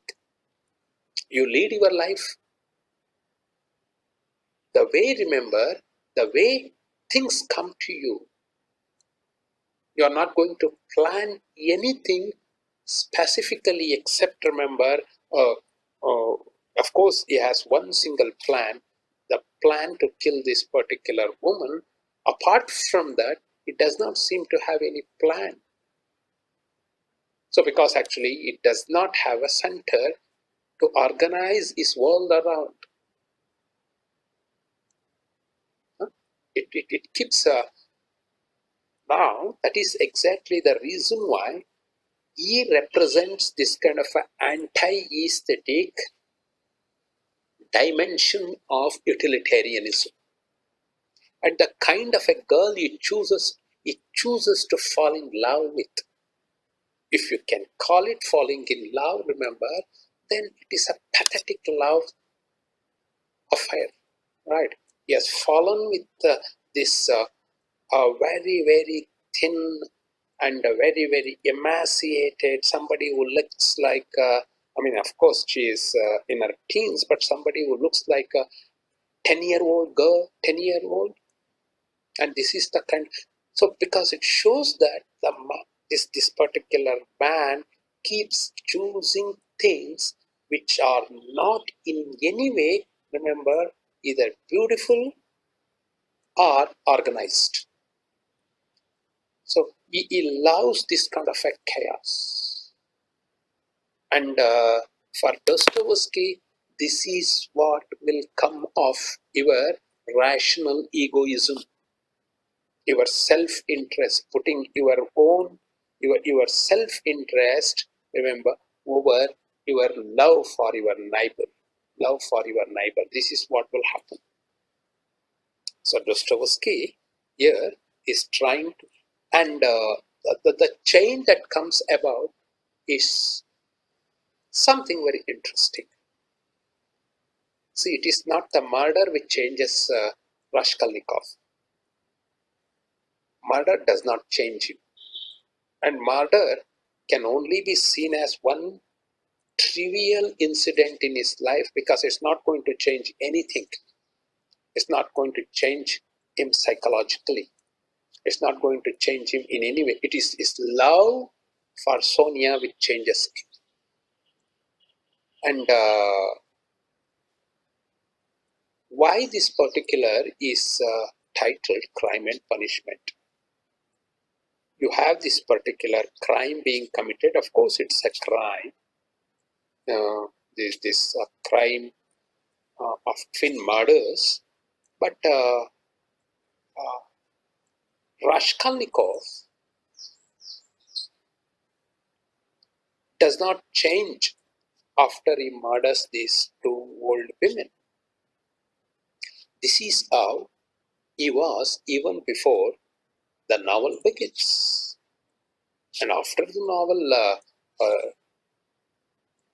just goes past the first chapter, after the murders have been committed, you still have same Raskolnikov. Somebody, remember, who is trying to live in some kind of a denial, saying that what he has done is something useful. Does not know how, but useful. Somehow, remember, which blends in with the rest of his philosophy of life. You never see him becoming defensive about the murders he has committed. He does not feel apologetic. He does not feel sorry for this, at least for Alyona Ivanovna, the pawnbroker. He feels sorry for her sister, right, Lizaveta, but not certainly for the pawn. He never feels sorry for it. And nowhere in the novel, remember, you catch him regretting his act. And then what's the novel about? Then how does Raskolnikov change? Of course, he changes. I'm not saying that is because actually the novel is like this. You have crime at one end and punishment on the other. You have epilogue. After 6 parts, you have epilogue. Epilogue is something which many critics are not happy about. Now, here is this argument. Epilogue is the place where you find Raskolnikov spending his serving his sentence. He manages to avoid death sentence, but imprisonment in Siberia, rigorous imprisonment, the forced labor in Siberia, and you find him in Siberia in epilogue, something which seems to have been added as an afterthought. Why is that so? Many would like to argue that the novel would have been a better work, still better work, if Dostoevsky had chosen to end it with Raskolnikov's confessing his crime to Sonia. Right? If the novel had ended with this particular episode, where Raskolnikov goes to Sonia and confesses it to her, And that is a wonderful scene where Raskolnikov confesses it, and also remember now his burden becomes her burden. Is become his burden because remember he has been under tremendous psychological pressure. You have this investigation officer, Porfiry. Porfiry is the investigation officer. He knows how to exert this kind of a psychological pressure on criminals. And Raskolnikov manages manages to hold to his secret for quite some time, but it's killing him from within.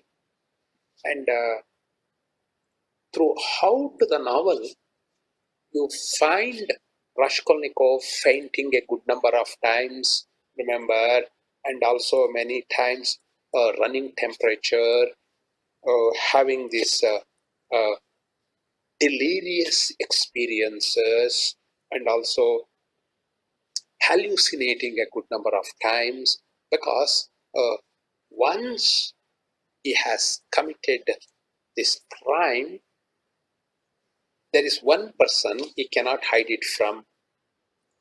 It is himself. And he suffers whenever people talk about this murder because it's twin murders. And people keep talking about it for quite some time. Right, his friend talks about it, and everybody around him talks about it. And when people talk about this, he becomes very nervous. Uh, he's not so much afraid of being found out, being found guilty, being caught. Uh, Somehow for him, it seems that it's a kind of game. How long can you play this particular game? It's like two individuals stand before each other, and their challenge is to who will outblink the other. You keep blinking at each other, and the first one to blink will be the loser. And this is what, because how long can I hold on to this particular secret? How long can I withstand this kind of a pressure, internal pressure? How long? How long? See, because if it is a terrible secret, then how long can you hold on to it? How long can you conceal it from others? Not only law agency, but also not only from the police, from the state, but also from, remember, the society where you live, the people around you, the people who are very close to you. Uh, there is no way his friend Razumikin can have any hint about it. No way his mother can have any hint about it. His sister, no. They cannot even, remember, imagine that Raskolnikov is a murderer. Now, he goes to Sonia, confesses, and the moment he confesses, remember, it becomes Sonia's burden as well. Now, it is at this particular point that, remember, the relationship is further cemented, and it becomes sort of a, remember, they both of them become inseparable.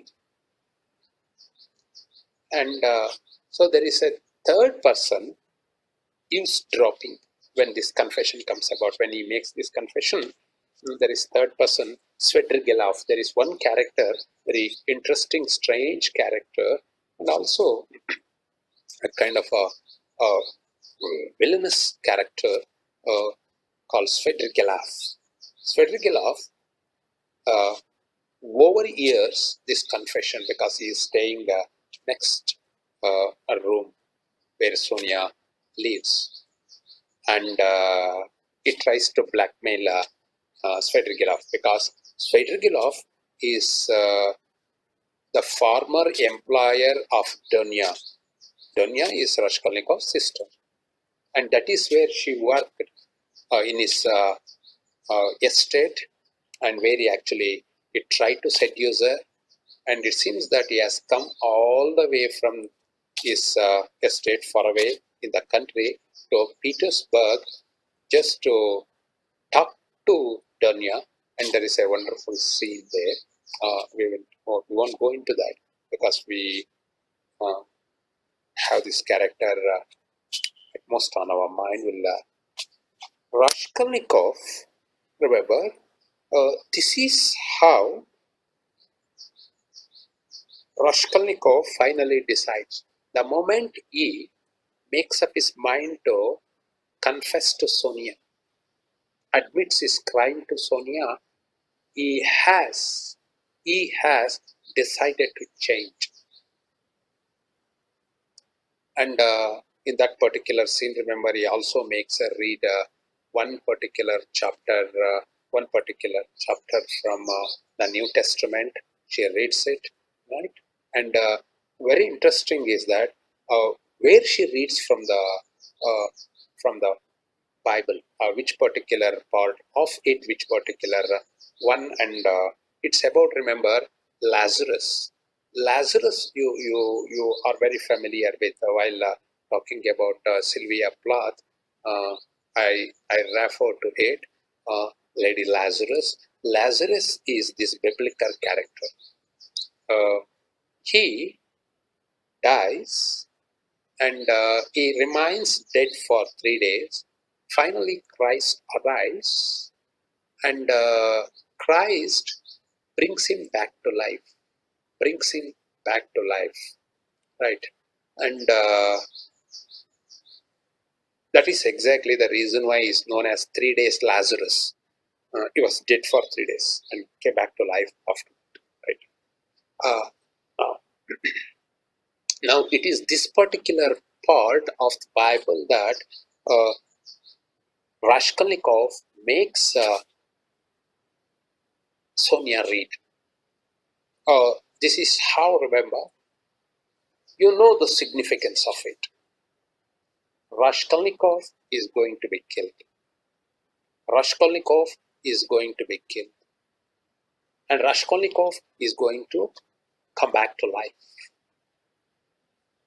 And it is Sonia who will bring him back to life. And Sonia finally decides that best thing for both of them is to go to the police and make a confession. She puts pressure on him, and he has also been suffering a lot, because it's like, remember, how does it feel to kill somebody and keep that secret in your heart?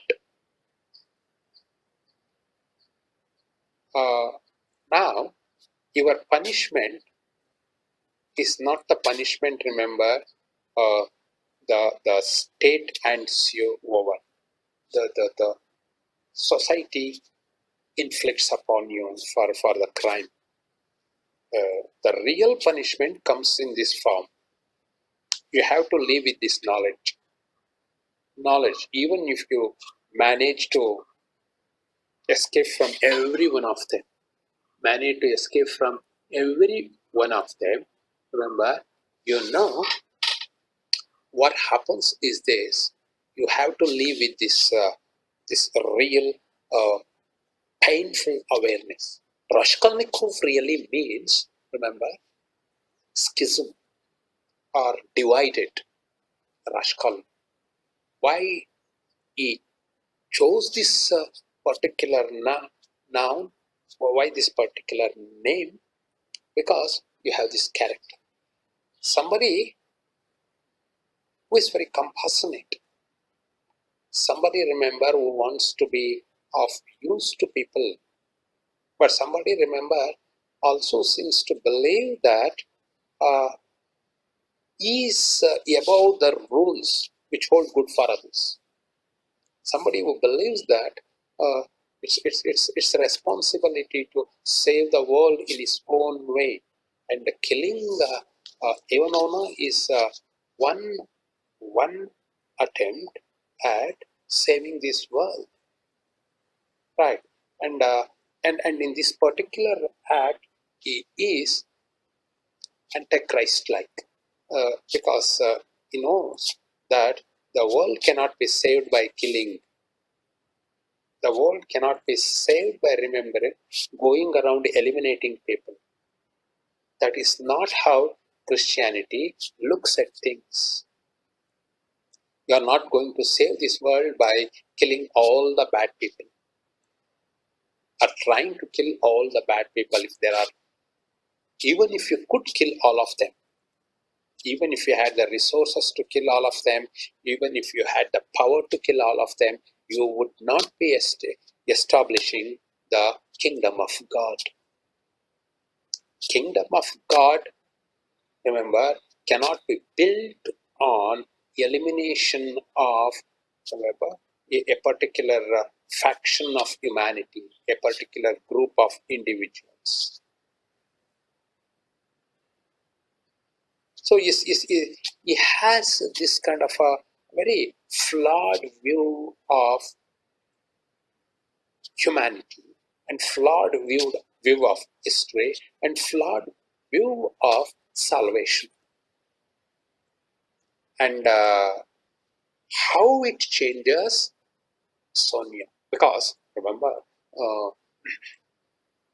uh, Dostoevsky is supposed to be a Christian writer, not only a Slavophile, but also a Christian writer, somebody, remember, who had this deeply entrenched views about Christianity, right? And he somehow, remember, uh, manages to manages to make his novels uh, just contain in them these basic principles of Christianity. Somehow, remember, this some of these themes are rather uh, biblical, right? It's a cliche, but still these biblical themes. So we have this theme of, remember, sinning and redemption, sinning and redemption. So there is no death for Raskolnikov. That is why critics said novel would have been an infinitely better work of art if it had ended with Raskolnikov going to Sonia and confessing. Because in epilogue, you have this very telltale signs of his becoming a kind of a true Christian. I mean, oh, it reads like something, remember, which doesn't seem to have been written by a kind of a very a great writer, an artist.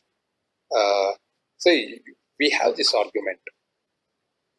Why Milton makes Satan the central character of his epic?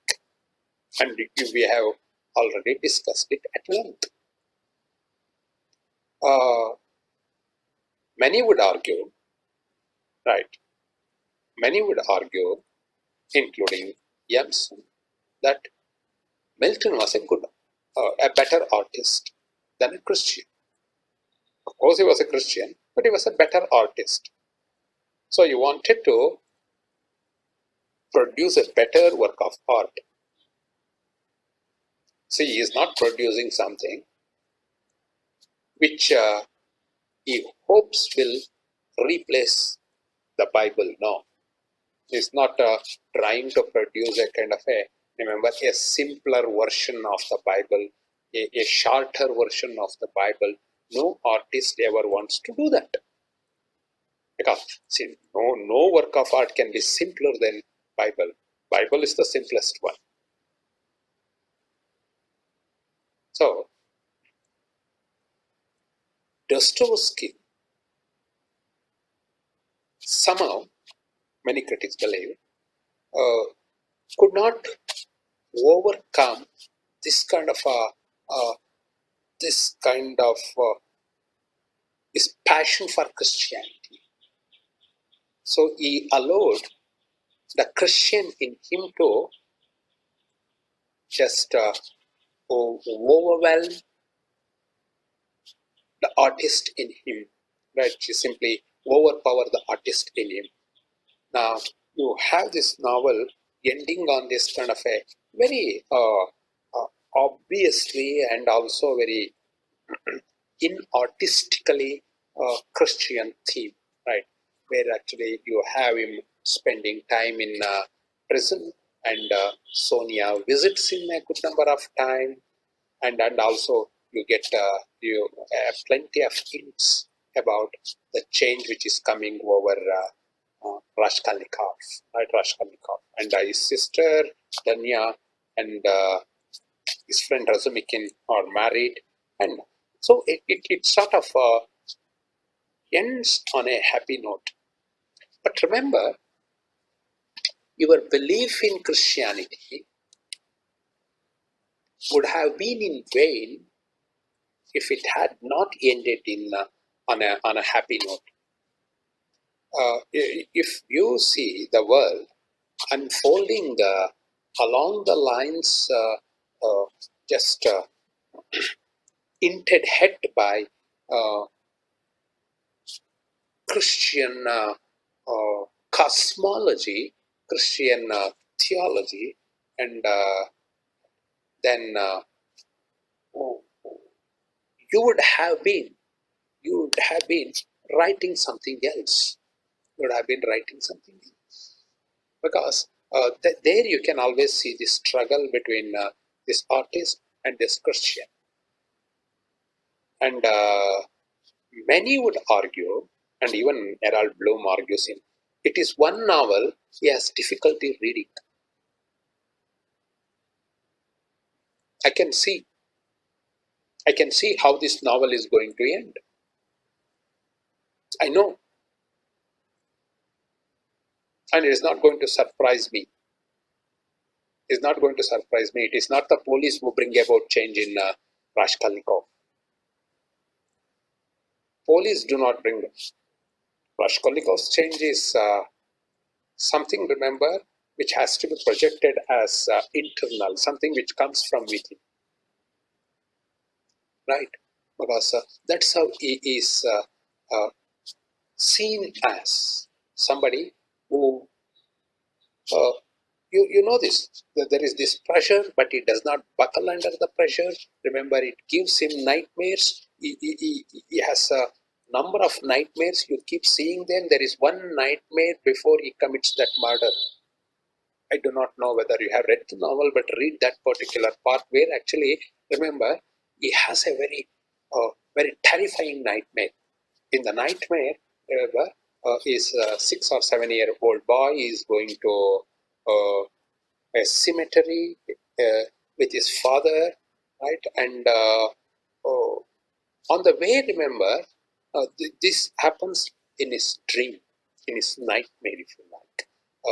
They are before they are in front of a bar, remember, an inn, and there are a lot of a number of drunkards. Already they are drunk, and they are very rowdy and also very violent.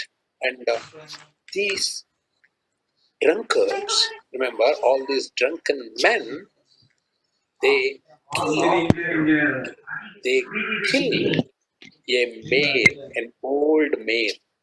There is an old male which is unable to pull this cart, this horse-drawn cart, and the owner of the mare is so drunk that, remember, he cannot even realize it's an old mare which cannot pull, and he used these iron rods and whips and kill that kill that mare,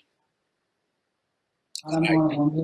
And this is a 6 or 7 year old boy in the dream, and he tries to stop them, but remember, they are so violent, and his father stops him from that, stops his son and drags him away from this violent, very disturbing scene. This is the nightmare, remember, which Raskolnikov has before he executes his plan. Executes his plan. Now, you already have this. And so it shows that Raskolnikov is not, remember, uh, up to up to that task he has embarked on. Remember, he may see himself as a Superman. He may see himself as someone who wants to save this world, but is not up to that. Is not up to that job, right? Because he has assigned himself this great task, this sacred task of saving this world by killing this one old woman. But even for that, he is not prepared, and you know that is exactly the reason why you find him, remember, just slipping into this delirium after delirium, right? Just falling ill and being taken care of by his friend and his sister, all kinds of things, right? Nightmares after nightmares. Of course, the novel has many nightmares, and remember, it's deeply psychological. But this is when you realize this, that Raskolnikov is a man who is not up to the work he has chosen for himself. And what he does is like another extension of his, remember, life as this, remember, somebody who leads this kind of a double life.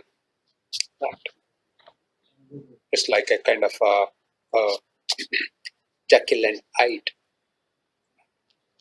Now, after this, and till he meets and confesses to Sonia, he meets her a number of times, and also she suffers. Meanwhile, her father, Marmeldorf, dies, and he goes home and attends the funeral. He gives them money. All kinds of things happen along the way, and now we know this. Raskolnikov is the man who is trying to change. He is waiting for this kind of an agency of change, which can bring about transformation. And police cannot be that agency of change. Going to police and confessing to it would have brought it to an abrupt end and made the novel look like a detective novel. I mean, here, the change comes because, remember, in those days, there is one person from whom he cannot hide this secret, that is Sonia. And he believes that it is in Sonia that his redemption lies. And it is Sonia who can bring him back to life, right? Who can, uh, who will play this role of Christ,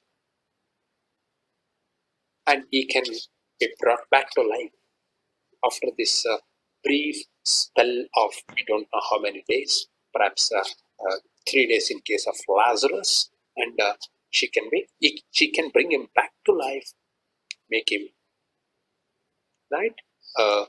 Make him a true compassionate Christian, right? So this kind of a very strong thread of Christian theme, right?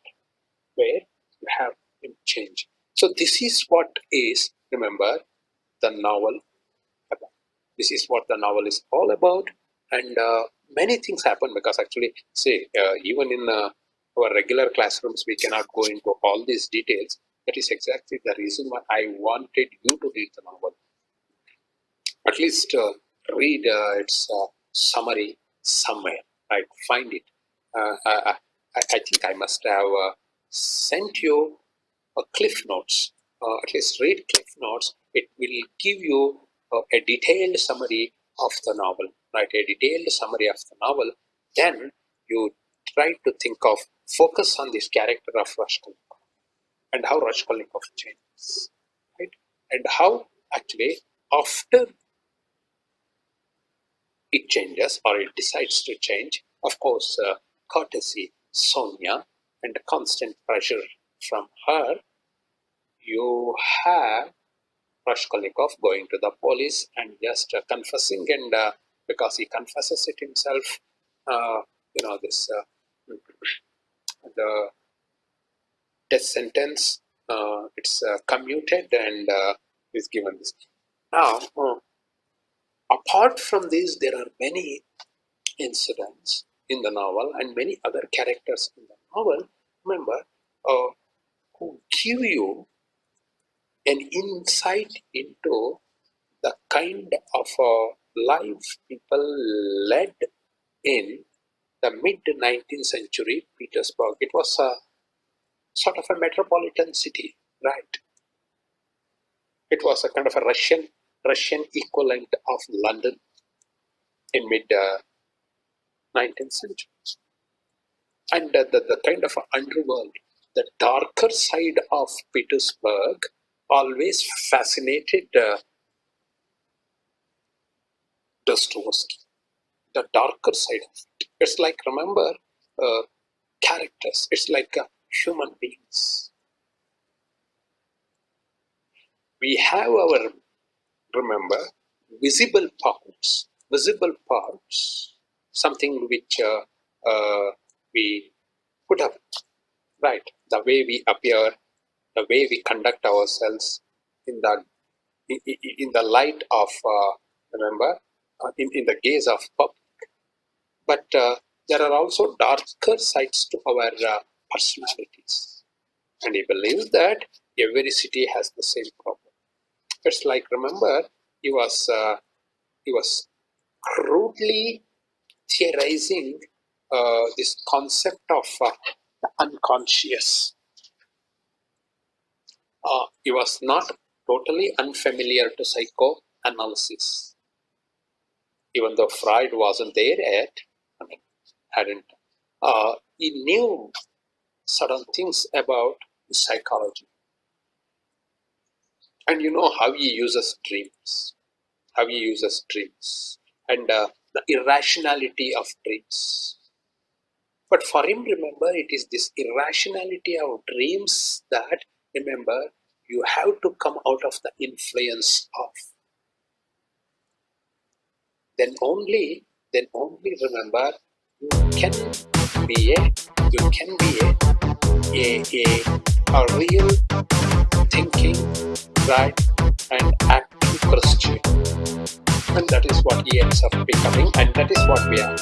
So, this is about the novel. If you